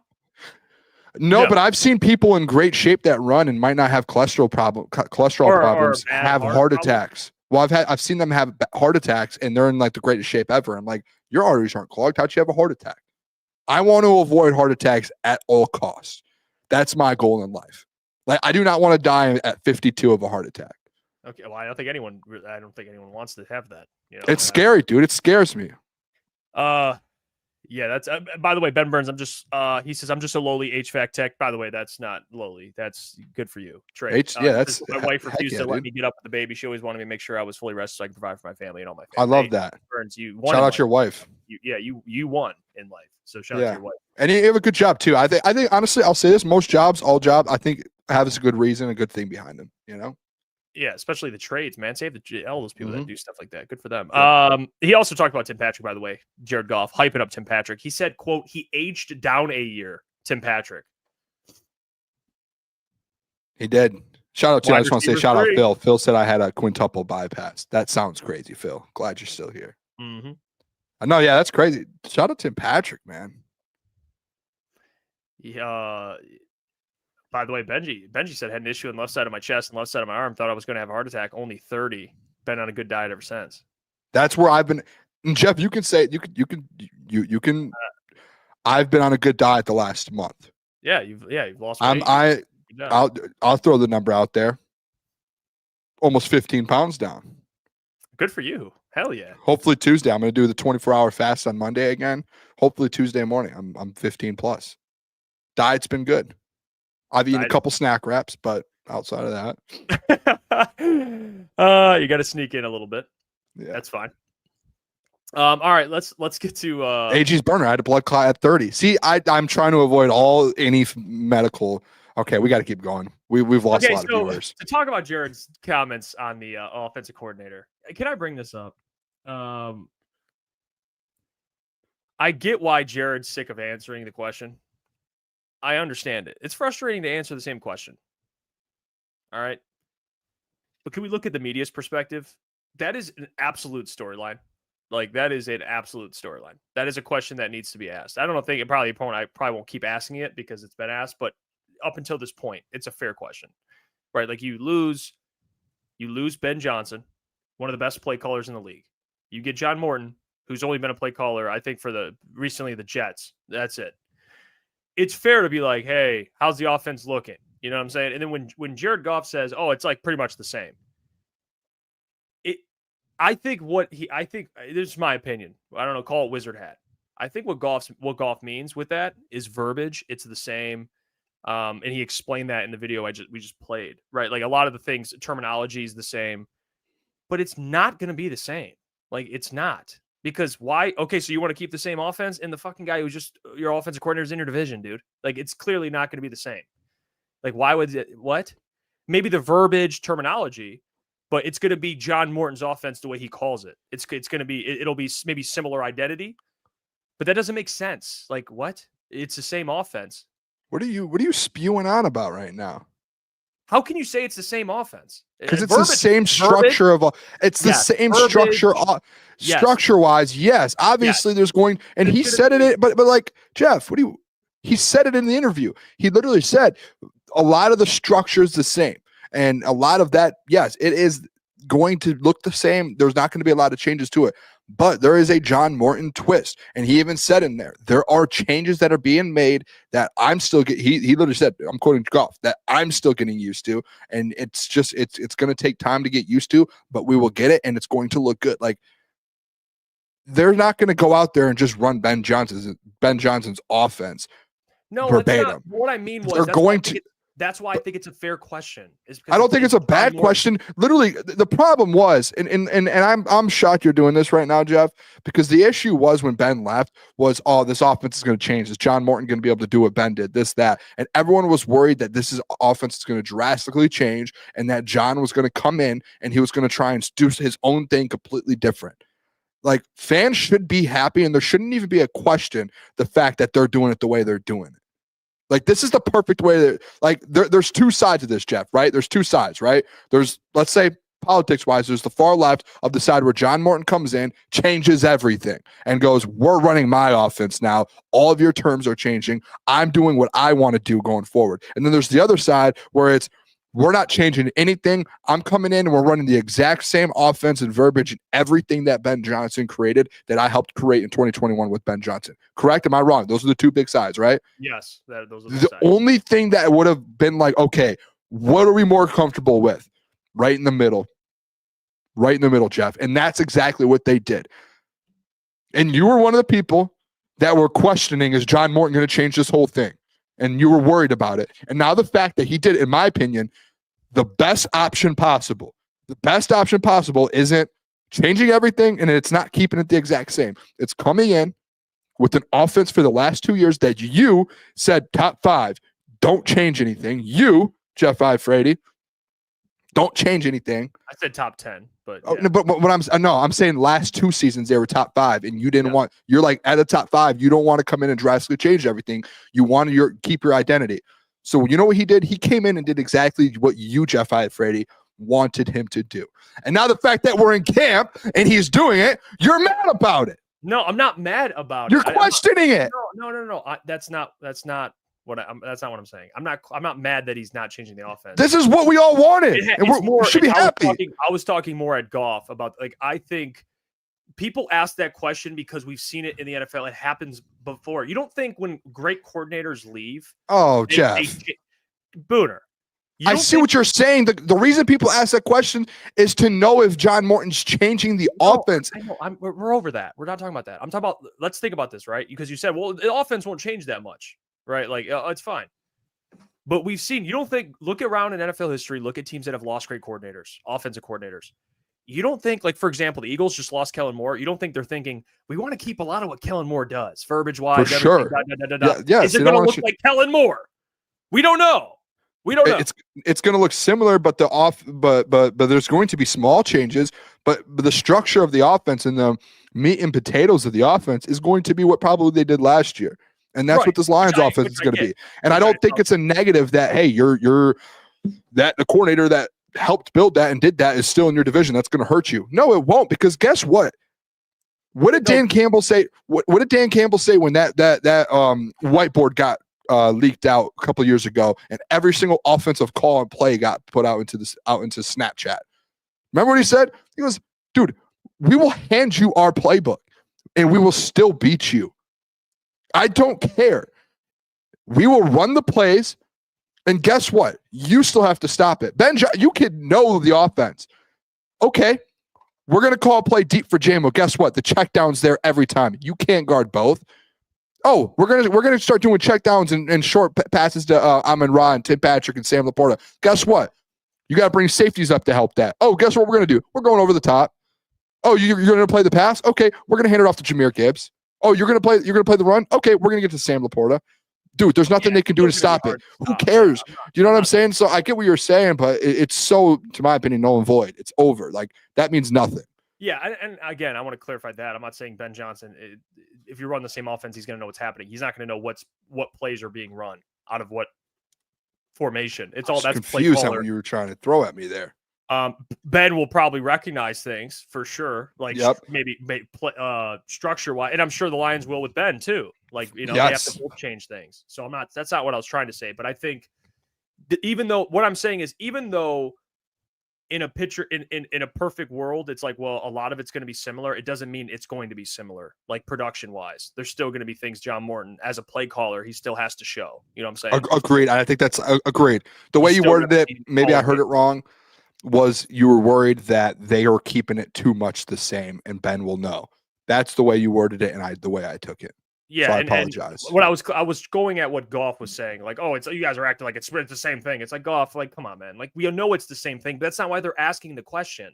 They're not asking the question because he's changing everything. They're asking it because John Morton, we don't know what to expect out of this dude as a play caller. That's why people are asking the question. It's like, what is he like? You know, how does it look? What's different? It's like they don't know. They're just asking. And maybe that's just Goff he just answers questions like that. It's just like he's very like. He's like, I've been asked this question every day. Like, he's very honest to the media. But, yeah, we still got to see with John Morton. I'm going to be honest. I'll just say it. Like, I'm more confident. I wasn't like this before. because I've definitely done a complete 180 this offseason on this. When it comes to like inexperienced coordinator versus experienced coordinator, I'm actually more confident in Calvin Shepard, like 1,000%. Like I actually don't worry that much about Calvin Shepard. I think he's going to be an excellent defensive coordinator. And I'll actually go a step further. I think Calvin Shepard will be a head coach in the next 2 to 3 years. Like, I think that's the type of trajectory he's on. If he has a really good defense this year and next year, he's going to get interviewed. I completely agree with you on that. So I think he's a stud. Like he is that dude's a stud. There's no question. I said it before earlier in the show. I do truly believe that Shep in the next 2 years is going to be better than what AG was in 4 years here. And that's not a shot at AG. Again, like I said, Jeff, I think it has to do with the personnel and where the personnel is in their career. A lot of those guys are vets now. And he's been handed a better defense. And again, like I said earlier in the show, Shep's been around those guys and he knows the ins and outs of those guys. And he's taking what AG did and turning it, hopefully adding more to it that helps his defense become even better. And once you see a defense like that on the field for a year or two, and especially like, dude, this guy's mindset when he speaks to the media, it feels like it's AG in day one. And remember, AG day one, you probably didn't get that exact feeling. There were still times throughout that first year, remember, and I see Easy in the chat, he had to be like defend the Glen. And there was a lot of fans that were questioning AG. That's not going to be the case with Shep. You know, he's going to have these guys ready to go. They're going to look good. Yes, there will be some games that are probably slip-ups because it is a first-year guy. But by the time the end of the year comes around, this defense, man, he's been handed over the keys of an absolute, I don't know, what is it? Lamborghini? Not even. Like, what are those one Rolls Royce? Yeah, it's like a newly built Rolls Royce. Yeah, like he customized his own Rolls Royce. He has the stars in the ceilings inside. I mean, it's unbelievable. It's a fresher Rolls Royce. It's not like Aaron AG was handed like a Toyota Corolla, and he slowly upgraded. Yeah. And by the time he left, he had like himself like a nice Porsche 911. Yeah. No. And Shep now he just got handed. They said, "Hey, welcome on board." Here. Oh, someone said like a McLaren or something. Like, here you go. You're good to go. And he has like one of the most expensive cars in the league. Yeah, and the thing he has an advantage over compared to John Morton is he's been in the building with Aaron Glenn. You know, like John Morton he was there at the beginning and then he wasn't. I do think John does get a little bit of that though, because he was there with Jared in that offense. But I think it's an advantage because now Kelvin knows exactly what worked, what didn't. He knows the ins and outs already. He knows the players for sure. On a personal level. Yeah, like he's had years with them. So I think they both have that, but I think Kelvin's is a little bit more because he's been here for 4 years. Yeah. Where Morton, he probably came in the building and it was like he just never left. You know, they're all like, oh, like JG and him got right along again, Saint and all of them. He just has to catch back up on 3 years. You know. It's like going into like a coma for a couple of years and waking up and be like, I'm back, boys. Yeah. And being like, what happened? Oh, well, we went to the NFC Championship game. What? No way. Come on. Serious? Burning Issue. It's not like Dickie V. Are you serious? Yeah. Shout out Dickie V. Burning Issue says Morton has been with MCDC and Sean Payton. They run the same offense. Yeah, that's where I think it's. Yeah, but I'm with Jeff. If we're talking about a gap, though, there's probably a bigger gap. Yeah, because it's like a lot of teams. There's teams that run the same offense. Like that's not a crazy. Like you ever hear NFL players talk about that? They're like a lot of the league runs similar things. It's not like people act like every team's unique and they all run similar things. It's just different verbiage, different terminology, different identities. But it's all like similar stuff. It's just creativity. You know, some teams are more creative, like, and they implement different things into their schemes and play calls. But it's not like to say like, oh, MCDC and Sean Payton run the same scheme. It's like, yeah, they do, but they're not the same offense, but they're not the same like play caller. Like they're not. Sean Payton's on another level of play caller. Like he's one of the greatest play callers of this generation. You know what I'm saying? And so it's to prove it. He's going to have an opportunity to prove it. Like. He got handed the plane or the keys to a private jet. He doesn't even have a car. They gave him like different level. Yeah, got a private jet, dude. So this the guy's really got an opportunity. Burning Issues is correct. They do run the same offense, but it's like it's different. And there's other teams that run similar offenses. It's just but okay. What I'll say with that is yes, it's the same thing like in basketball. Like you're running a lot of similar stuff, and they're like sets and things. Like everyone runs the shuffle sets. Everyone runs all these different sets, right? Like there are sets that every single team from college to NBA run. The difference is it's like, and I think Easy said principles, like the philosophy of how you go about it is different. And I think there are coaches that have certain philosophies with the same, like you have, let's say there's two of the same offenses, but each of them have different philosophies. One offense is going to be better because those philosophies are head and toes better than the philosophies of this coach. And that's where you get guys like defensively, like Bill Belichick, to where Bill Belichick's running the same defensive schemes than 100% of the NFL. But he has his own philosophies and his own visions of how you go about running them that changes the game. Yes. And that's where I do give a little bit with John Morton. Hey, he has been in the building in San Francisco, right? With I'm drawing a blank right now. I don't know. With Kyle Shanahan, he's been there with Sean Payton. He's now been there with he's been there a year with Ben Johnson a couple years ago.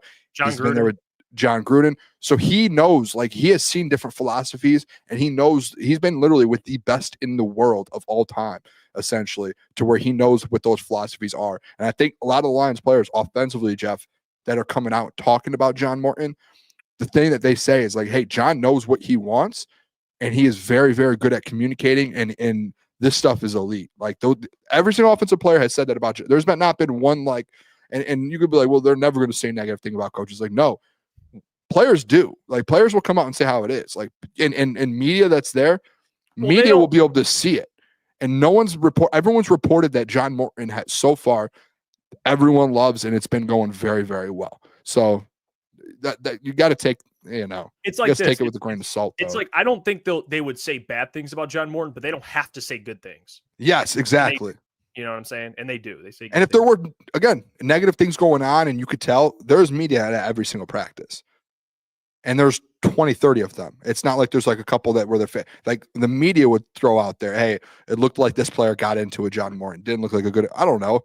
Right. And we haven't heard anything. I mean, we get stuff, again, off the record from people that text us. And there's nothing that has come up negatively about John Morton. No, not really. The defense is just ahead, but it's because we think the defense can be pretty good. All right, well, here's Ty League. Speaking of the defense, he spoke to the media today. Let's hear what he had to say. He had a great quote.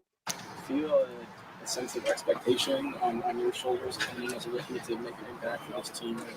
I mean, of course, I gotta step up. I got drafted, where I got drafted for a reason. They obviously think I can play and help this team, and I just gotta step up to the plate and do that. So I'm ready for it, though. Listen, this dude, you could tell they're all these guys, man. The Lions draft, they're all built similar. They just like. I don't know, on a mental level, they just kind of understand it. Like he was very, I mean, I watched the entire, if you haven't watched it, it's on Detroit Lions on their YouTube. I watched the entire Tyreek Williams presser. Dude is just very mature, super, super smart. He's a pro. Like same with Tate. They're just pros. All these guys they draft. Like Isaac, we haven't gotten a chance to hear from, but he's probably the same way. I mean, he's just an absolute pro. And Tyreek talked about how it's like, I think the big thing, and I love the self-awareness. That I love when players have self-awareness. And when Tyreek says they drafted me where they drafted me for a reason, and he's very self-aware of the fact that there's expectations that come with being a first-round pick. And people, I'm sure he's like basically, I mean, how old is he? 23, 22, 23, something like that. He's on social media. Okay, he probably knows that on the draft night, oh, it was a reach. It was a reach. He understands the narrative. All right. And he understands now with Levi out, Aleem taking some time to come back. He understands that he's gonna have a bigger role. He's gonna have a bigger role. So I'm excited for Tyreek. To really answer the question out, because I want to ask you, like, how comfortable are you in the chat with the idea of Tyreek relying on him early on? I'm not fearful of it. I think he's already got the weight cut. He's already in good shape. There's things that probably from like a pass rushing perspective he can get better at. But do you see what Tate said about him too? Like Tate was like, dude, he's got different moves. He's quick off his feet. Said you never know what you're going to get. Yeah, you never know what you're going to get. So I'm excited for Tyreek, man. I'm comfortable that he's going to play early. I'm not. Me as well. I'm not scared of it at all. And by the way, am I the only one? I started watching the press conferences today with the players without having the screen on, so I just had audio only. I'm not kidding, and maybe this is just me. I thought Aleem McNeil was talking. They sound alike. Am I crazy for Dude? It was. I had to go to the YouTube page. I was here. It was before the show. We were sitting here, and I'm watching it, and it switched from I don't know. It was Jared Goff to Tyreek, and I'm like listening. And I'm like, oh, was Aleem there today? Like, did Aleem talk to the media? I was shocked. I was like, whoa, like, oh wow. And I click on it, and it's Tyreek. But no, I'm pumped up. The only thing like with it is remember me and you, we talk about all the time, like you don't want to have to like rely on a rookie, like lean on a rookie, no matter where he's drafted. Obviously, like top 10, you're probably going to, but I'm interested to see throughout camp. Again, we got to see pads on first. I'm not going to sit here and say Tyreek week 1's going to dominate. No. But like I'm interested to see in camp as it progresses. Does he start looking like an Aleem McNeil type? And is it day 1, or is it, hey, it's going to take him 2, 3, 4 weeks to really kind of get into this thing? Because, you just never know with the rookie. Like they could be great, but, like Taran last year. We thought Taran was the second-ranked corner. He was the second-ranked corner in the NFL draft. You think, hey, he's going to come in and be very good right away. And then guess what happens? First 4 weeks, he has like 12 penalties or like 6 penalties or whatever it is. Like he has an insane amount of penalties. You're like, So you still want to see it from Tyreek. You don't want to have to like fold and lean on it. But you're going to have to now the fact that Aleem's out and Levi O's out. So he's going to have to step up, and hopefully he does in a big way. Luckily, you still have DJ Reader there and Hutch there as well. I will say too, I don't think he's going to dominate week 1, but I think I'm comfortable. I think he's fine. His pedigree, I like his pedigree, man. I like his pedigree. I like his game. I think he played in big games already. He's played with other good players. So I'm comfortable, man. And he's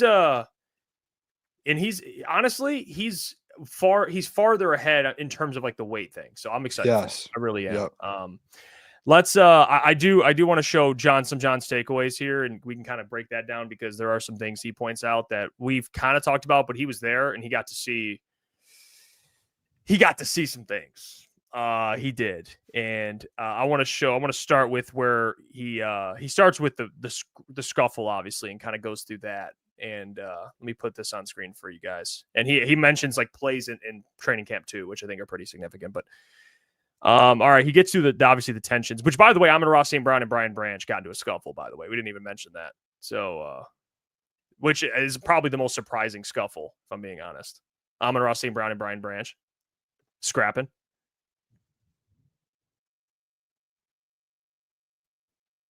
Sorry, I was giving Klotz his wrench. That's the real Klotz, right? I didn't just give a random Lukas Klotz a wrench. No, I think that's the right one. Did someone make a fake Lukas Klotz account? Well, and I just gave him a wrench. We're already in it now. So it's like a fake Klotz and starts blocking people. That would be kind of funny. That would be a power move from someone in the chat. No, I think that is crazy, though. I'm interested, dude. I want to see these guys in pads go at it. I hope this thing gets a little chippier. And like Monday, when like we're at Camp Monday and sitting there watching those two just go at it. Yeah, I was surprised when I saw it. I was like, two of the most probably quieter guys fighting. Yeah, I wonder how that started, dude. You would think too, though. Like they're cool. Obviously, they're cool with each other, and you could still get at it with the boys, but. I wonder how that like led up to that, honestly. Now he mentioned Tate kicking over, but this is what I noticed. This is what I actually was reading. He mentions the second team struggles upset Hendon Hooker. He said the Lions' second team offense appeared to have a series of procedural issues throughout Thursday's practice. Hendon Hooker was piloting the group on Thursday, and while he wasn't directly responsible for the issues, it certainly wasn't his most efficient day from that perspective. Hooker also dropped the ball in team drills later in practice, and at one point appeared to show frustration at a wide receiver for an alignment issue. Detroit's second team offensive line featured Kingsley Eguakun. I don't know how to say that name. Yeah, and then you're good, bro. We'll roll with that. This guy got stuck. Push through, brother. No, I want to know how to say this name. I don't know. I'm sure Doc has like a paper with like pronunciations. Hold on. I might have one. Actually, no, I don't. I got rid Let's of say it. Kingsley. Kingsley, Moody, and Yodi at right and left guard, and Jamarco Jones and Giovanni Manu at right and left tackle, which, by the way, Giovanni Manu did not play well. Secondary standouts. Doc talks about it. Lions got good contributions from their safeties throughout the day. Position groups appear to have plenty of good depth, while Branch and Kirby are the headliners. Lions have several names to watch. Look at Eric Hallett and Dan Jackson both had good days. It's part of a competition for the final spots behind Joseph, Branch, and Avonte Maddox. I hope Dan Jackson, by the way, makes that roster. I don't know what's going on with that safety spot. I know they have the Ian Kennelly from Grand Valley as well. But Dan Jackson's battling out there, man. He is. It says Hallett picked off Jared Goff on a pass intended for Jameson Williams, while Jackson burst through the line of scrimmage untouched on a well-timed blitz that would have resulted in a sack. Undrafted free agent Ian Kennelly also had some strong moments. Safety battle. That's going to be one of the battles in camp. I heard something. I read something. Mike Payne, A to Z Sports, put out an article that brought up with Kazir White, where he played linebacker in the box last year for the Cardinals. But when he was with the Chargers and with the Eagles, where he played a lot of games those seasons as well, he was kind of in a safety role, similar to what Ife Melifonwu was for this Lions team. And he said he wouldn't be shocked. Say they did, Anzo's fine, all that's good. A lot of people were talking about him coming in to play linebacker. More so, like you could also think about him being that last safety spot, to where you have Brian Branch, Kirby, Avonte Maddox, and you can play Kazir White in a spot and like kind of a role where you can move him around. Remember how iffy they would put him on the line, they would move him around. Yeah, that type of deal, to where at that point you kind of look at a spot with Eric Hallett and Dan Jackson. How many safeties are you willing to keep? 4, 5? If you go 4, then say Kazir White gets brought in and he ends up being a kind of fourth safety, what is it called? Like a tool that can get moved around a little bit. And then that's kind of your fourth piece. And then Dan Jackson and Eric Hallett are kind of left out. Or if you don't bring him in, then just one of those guys make it and you have that as your fourth. No matter what, honestly, if you cut Eric Hallett or Dan Jackson, I would guess neither one gets picked up anyways. So you're still going to have him on your practice squad, in my opinion. So you'll be good to go no matter what. Yeah, I mean, Dan Jackson's, his spot's not safe. But he still has to compete with these other guys. I mean, UDFAs he's competing with. Cornerback position, Arnold had another strong day prior to suffering strained calf. DJ Reed also looked good in coverage. That's great. And the tight ends balled out. Sam Laporta, Brock Wright appear to be rebounding in form early in camp, as both have shown steady hands in reliability during early practices. I've been reading a lot about this too. Like Laporta did a good job on one rep holding the ball despite linebacker punching at it with force, which Goff did gas up the tight end group. Yeah, and I will say the tight ends, and I think this is pretty much, we talked about everything else, but yeah, here's a clip of I mean, like they're zipping the ball to these boys. And I think I honestly, I will say, I think the forgotten player lately has kind of been Sam Laporta. Am I wrong? Or I think for sure. No, most definitely. I was talking to Spencer. He was cutting my hair today, and he said, "JMO 1,400 yards." And I said, "Okay." Turn that head real quick. Ooh, he took care of me today. But here's what he said: 1,400 yards for Jameson Williams. And I said, Spencer, put down the pipe, all right. And then he said, "Well, hear me out." I said, "How many for Amon-Ra?" He said, "I don't know, 1,200." I said, "Well, how many for Sam Laporta?" He said 600-700. So he did have the math correct. I mean, it's not like he's obviously lowering Sam Laporta and Amon-Ra a little bit, giving more to JMO. But why are people forgetting about Sammy Lapotz? What's going on? I mean, the guy he's healthy. He just got married, and he doesn't have a kid yet. So, no waking up with a baby. So Sam Laporta this year, I think he's going to be right where he was probably his rookie year. And that's right where he is always, 800 to 900 yards, somewhere in that range. And he's going to ball out. That's why I think JMO will have, he'll have a good year, and he'll improve and increase production, but he can still improve as a player and not increase in production by hundreds of yards. He can still improve as a player. It's just, there's so many weapons. And I think Sam Laporta gets forgotten about sometimes, Boone. Yeah, I do. I do agree. Listen, I think it's because he's just so consistent and you know what you're getting out of him, to be honest. Like, I think you're going to get, again, we did our predictions. I think you're going to get 800, 850 out of him, and he's going to come up big in big moments. And at the same time as well, when Jared Goff needs that safety blanket, guess what? It's Sam Laporta. And he's just consistent. Even last year, he was going through injuries, still has 700 plus yards. And he's one of the best tight ends in the entire league. And so I don't think there's a question on what you're getting out of Sam Laporta. That's why I think people stop talking about when players are kind of at that elite level. I think people stop talking about them because there's just an expectation and you understand it. Like Amon-Ra St. Brown, let's call it what it is. Like, how much have we talked about Amon-Ra St. Brown this offseason? He's a top 5 wide receiver, top 6, depending on where you put him. Mm-hmm. We barely have done segments on him because we know what you're like. We know it. We've talked about JMO 100 times more. We know what we're getting out of Amon-Ra St. Brown. You know it. Now, I will say some of the quick hitters John put on here. I love these.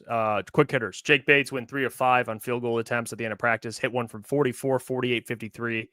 Had a pair of misses wide left, including one from 53. Early on camp. We're good. Yeah, I'm not worried about that. Rookie Ahmed Hassanin would have had a sack during a team period. Had practice been contact, as he had a nice pass rush rep to get to the quarterback. Isaac Ukwu. Yeah, another Boone guy. We're talking here. This side. Isaac Ukwu is back. A 2024 undrafted free agent also put himself in position to record 1 sack at one point during practice. Shout out Isaac, man. So Ahmed Hassanin already kind of. Does that worry you about our bet? No, I think 4 sacks is good. Like that's if he had 4 sacks, I'd be happy. He's a 6th-round pick. You know what I'm saying? That's good. I'm not going to be like, oh no, he could have 8. You know, like I think 4 is perfect. I'm comfortable with that. So I'm leaving it there. I'm not worried about it. Are you more confident in the bet after he wins a rep? Like, what are you thinking? No, I mean, after what Kelvin Shepherd said about him this week, and what other people are talking about Ahmed Hassanin, beat reporters and people that are at practice, and now hearing that he potentially would have had a sack, I'm pumped up. I'm excited. Yeah, listen, I don't think he's going to right away get playing time and get a lot of reps, but I think if his number is called, he's gonna go out there, and I'm essentially banking on, Jeff. I'm essentially banking on his number getting called around week 7, week 8, and he's in there the rest of the season. And he gets 4 sacks in 8 games. Yeah, that's what I'm banking on.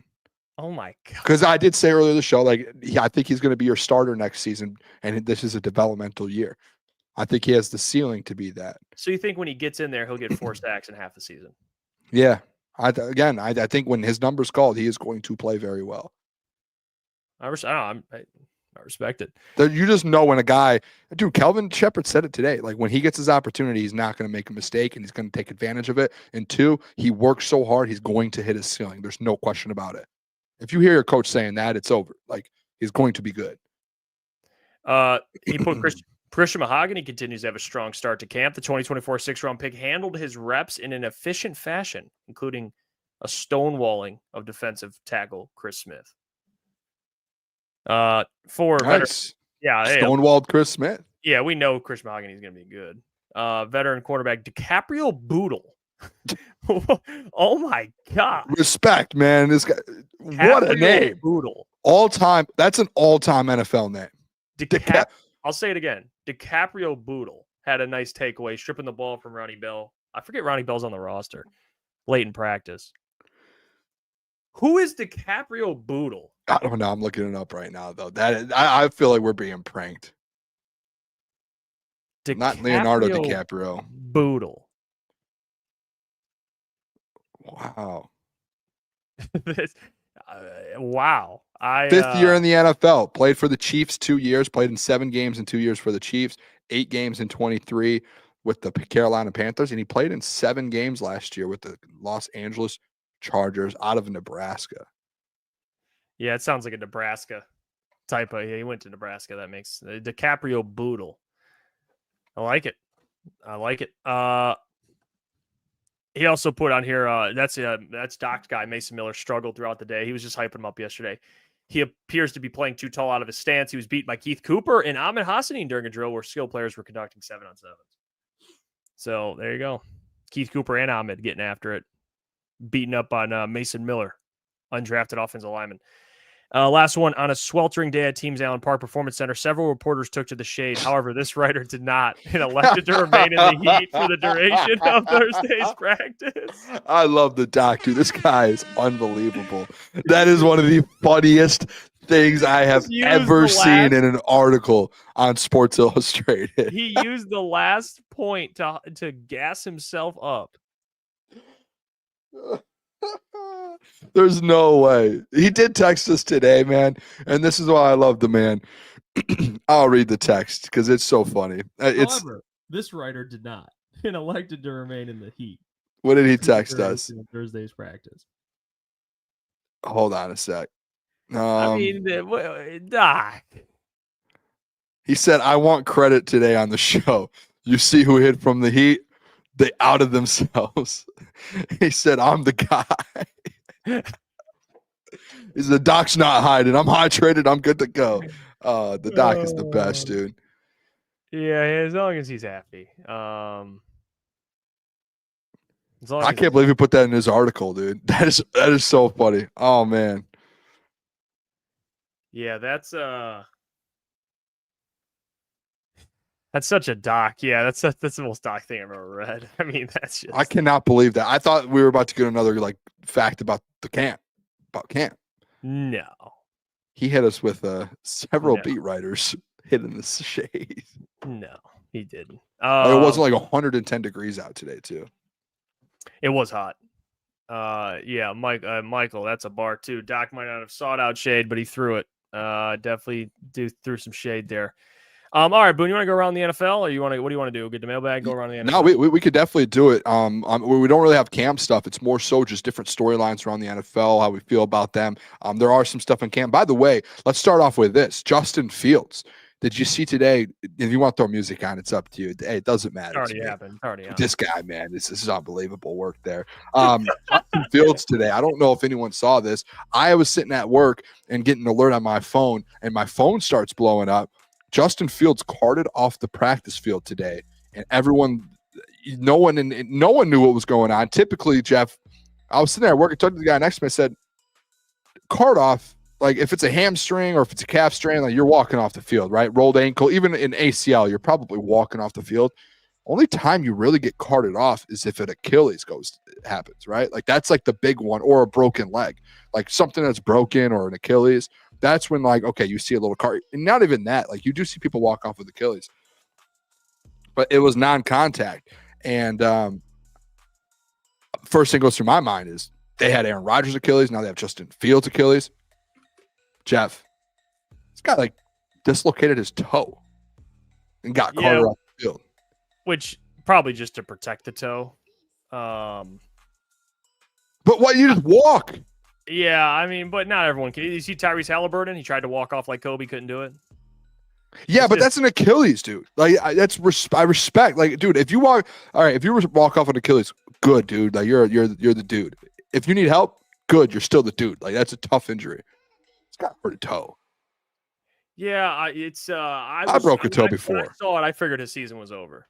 Yeah, that was insane. So, if it's his toe, that's good news because I thought it was over and done with. So, but I was shocked. I was talking about it today with somebody, but yeah, it was. I said, "Wow, carted off. It must be bad." Yes, I thought right away. I don't think it's no. Paul Pierce level. He's got to take a dump and he takes a wheelchair. You know what I'm saying? I don't think it's like that, but I get it. All right, next one here. Aaron Rodgers. I don't know if you saw today. Aaron Rodgers threw. He was 1 for 3 at camp today. First passes of Pittsburgh Steelers in camp. Interception. I want to ask the people. I want to ask you. How do you think this Aaron Rodgers? I think it's his last season in the NFL. All-time great. Kind of respect him. I know we all hate him here in Detroit because of the Packers. You got to tip your cap, right, to an all-time great. How do you think this whole Pittsburgh Steelers situation with Aaron Rodgers plays out? Can I comment on that? No, yeah, that's what I was asking. No, I'm saying on the interception part of it, I should say. Yeah. Can we stop with this?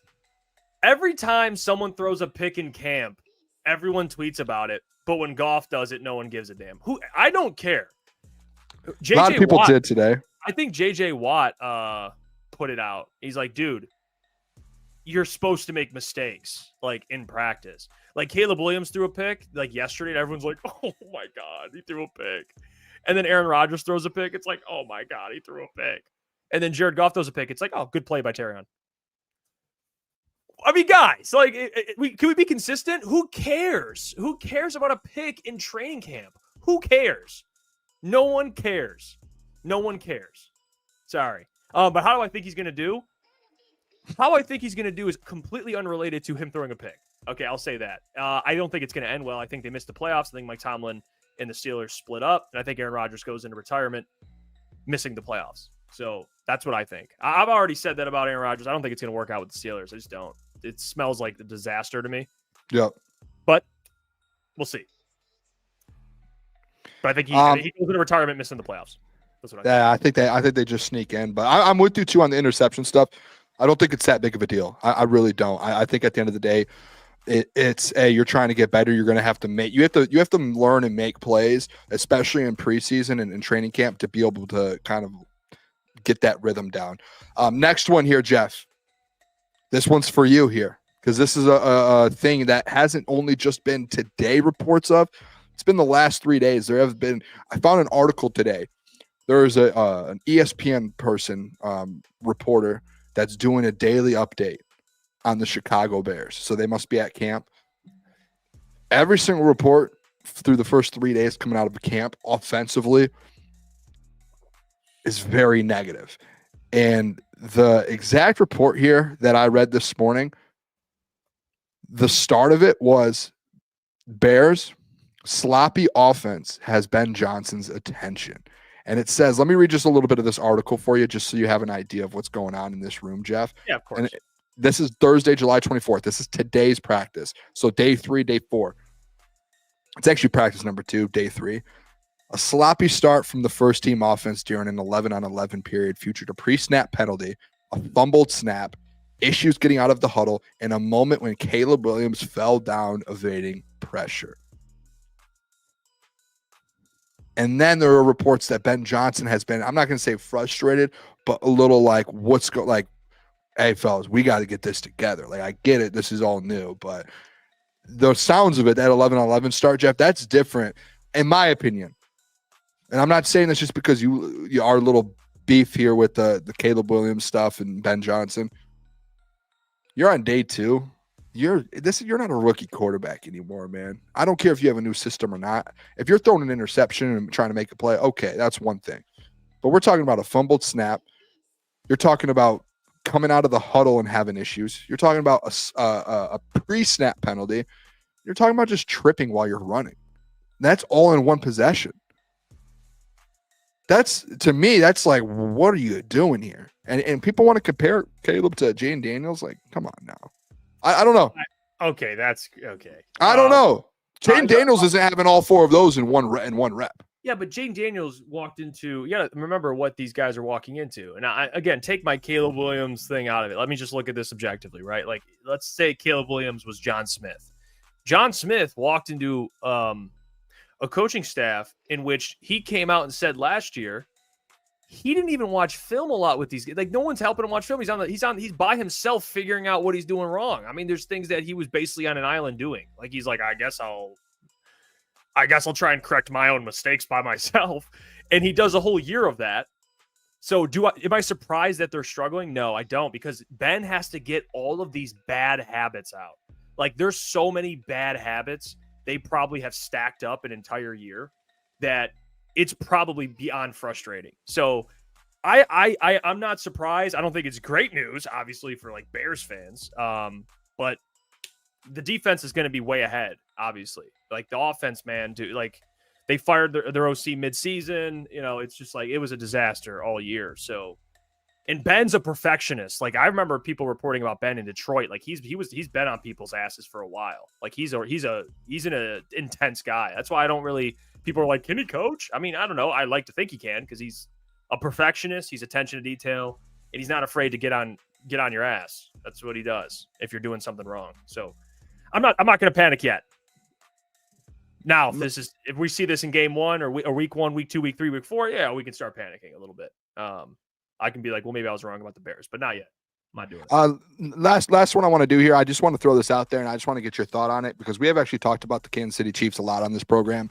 And two, for people, if you guys are mailbag, drop your mailbag questions now. We could start locking them in here. Just the last one I want to do here. There are reports today, Jeff, coming out of Kansas City that Travis Kelce looks like he's in. And this is you could also be like, well, you get this every year. You really don't, because last year there were a lot of questions about Travis Kelce being out of shape, not ready to go, and different reports throughout that Chiefs training camp. And they still made it to the Super Bowl, which is I think shocking based off of the reports preseason and then throughout the season.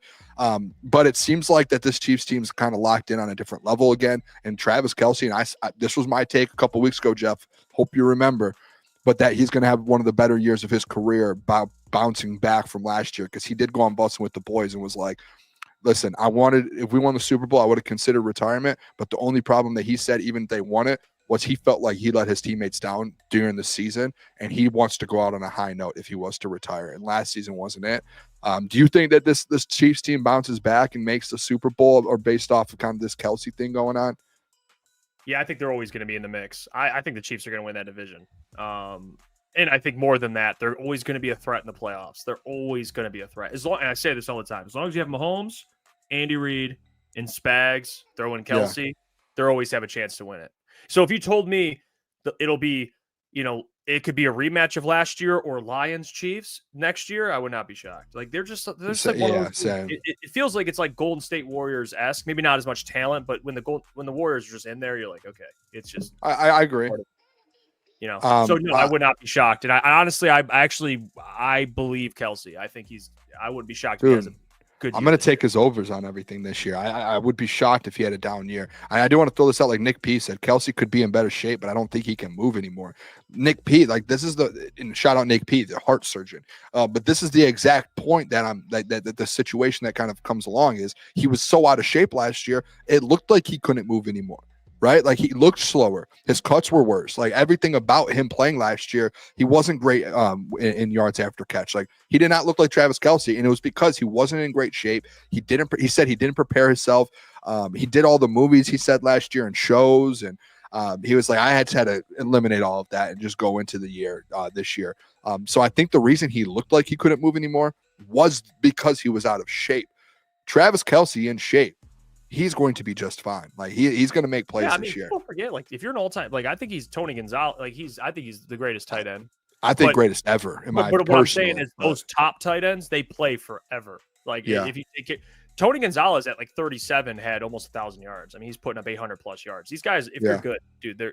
Gronk, man, remember like he came back out of retirement and he moved. It wasn't prime Gronk, but he was still like he could move. And he doesn't. He's not really as much relied on like athleticism. He's just Kelce's just he gets open consistently. Yep. So and yards after catch too. Like he's very good. Which might slow down a little bit, but he'll still produce. He'll be fine. I don't know. I think he's going to be right back to where he was before. But yeah, that's it for around the NFL. I have more. We'll save them for a different time here. Let's get to mailbag. Freddie, start us off. Mailbag. What do you predict the Lions' blowout win and loss will be? I don't know. I don't think their blowout win will be against a team like the Giants. I think it'll be one of the juggernauts. Oh, I like that, Freddie. That's actually a very good thought. I do. I think they blow out the Giants.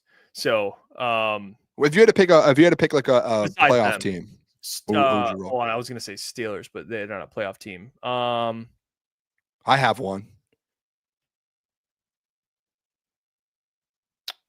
Vikings. That's a good one. I was going to say the Bengals. That's a good one too.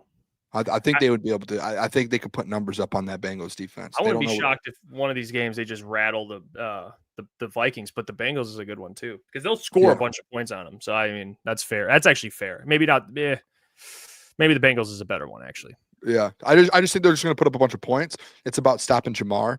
But last year we even saw. I think the Bengals are going to be back this year in a better way. But at the end of the day, it's just. I mean, Jamar could have 3 touchdowns. Yeah, at 21. Lions could put up 50 on them. You're blowing them out. Steve Lehman says, I'm hitting the panic button on the Tigers. What say you? Oh, Klotzy, what say he loves them? I did just tweet out. I was questioning like, hey, when do we hit the panic button? They've lost 10 of the last 11. What say you? Yes, you hit the panic button, dude. They stink. There's people who are like, hey, this is just a slump. They'll get out of it. Hey, what? This team is not. Listen, I've pulled a 180. This is not a contending, and they got to make a move, and they got to get out of this slump for me to ever say they're a contender again. Jeff? No, it's time to panic. Yeah. I mean, you're looking, and honestly, the fearful part is I don't even think Scott Harris next week will make a move to make everyone feel better. So, yeah, hit the panic button. Burning Issues mailbag is Hefe the Bears' biggest fan? No, I am not. The allegations. Second biggest behind Jay Cutler. Yes. You kind of look like Jay Cutler. You kind of look like Jay Cutler. Dude, I do not look like Jay Cutler. Let me look up a picture of Jay Cutler. I do not look like Chad. Do I look like Jay Cutler?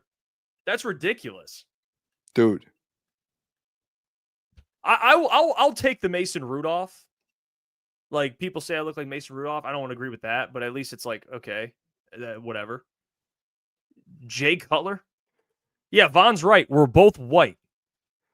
Is this, I mean, what are we doing here? Bro, you kind of look like Jay Cutler. Hold on. I'm looking it up. I mean, there's a Jay Cutler power lifter that just is popping up everywhere right now. Jeff, you and Jay Cutler might be brothers. Dude. Really? Hold on. Let me save this picture. Hold on. Really? Give me a sec. Give me a sec over here, brother. Hold on. This is all respect here, man. This is not any disrespect or nothing. We're hold on. Give me a sec. I'm working over here. I can't believe this is actually happening. Hold on. I got a picture. No, we're not doing it. It's just. What do you mean we're not doing this? We're not doing this. Look that way. Look that way. Dude, that's. Look that way. Look that. That's Jeff. Jeff, that's Dude. you. Look that way. That's you, dude. No. Other way. Yeah, that way. That's Jeff. Okay, we're done here. That's unbelievable, man. This is ridiculous. That's ridiculous. Disrespectful and ridiculous. That was Also, disrespectful. You do look like Jay Cutler. Oh, Freddie Felt, Iceman. I don't think is he dropping the entire album tonight? I don't think he is. I think he's just they're releasing a song. But if he was dropping the album, I would stay up and listen to it. Dude, I want to stay up so bad and watch Happy Gilmore, but we didn't have to get up so early. But I think he's dropping a song with like some I don't know. Can we share the screenshot of the I guess we got more mailbag questions. No, I'll throw it up here so people can see. It's like where we'll be broadcasting on. Yeah. Yeah. So here's the radio stations that you can check us out at for the people before we end the show here. Here you go. Look at this. So we'll be live tomorrow. Spin on Sports with Anthony Bellino. We're filling in. Me and Booner. 9 Yep, we'll be. So look at these are all the affiliates. I'll take this off the screen so you guys can see. So if you're in any of these areas, these are the stations you can listen to. 101.1 FM, WGRY. You got all the types of different stations depending on your location. You can listen. I think it might go live at different times. That's the thing that's a little different. We're live 6 to 9 a.m. But I know, for example, 10:50 a.m. WTKA is live 10 to noon. So it changes based on. I know for a fact 106.1 FM, WJR, that one is live from 6 to 9. I listened to it throughout the week this week. You can literally type it in, or we could throw a link on our Twitters. But I listened to it on iHeartRadio, 106.1 WJR W. Well, we'll be live tomorrow morning. You can listen to it like Boone said. If you don't have you don't want to do radio, you can listen to it on iHeartRadio, the app. What was it, Boone? I think that was the app I was on, iHeartRadio, 106.1 WJRM or W. Yep, and then you can tune in. We'll be talking Lions. We'll have 6 to 9, 3 hours. We'll have Doc on for a segment. We'll have Rogelio on to talk Tigers. It's gonna be a great show, and then we'll be live again the same night here on Crunch Time Yes, Sports. sir. Until tomorrow. God bless you all. Love you guys. Have a great night. Peace.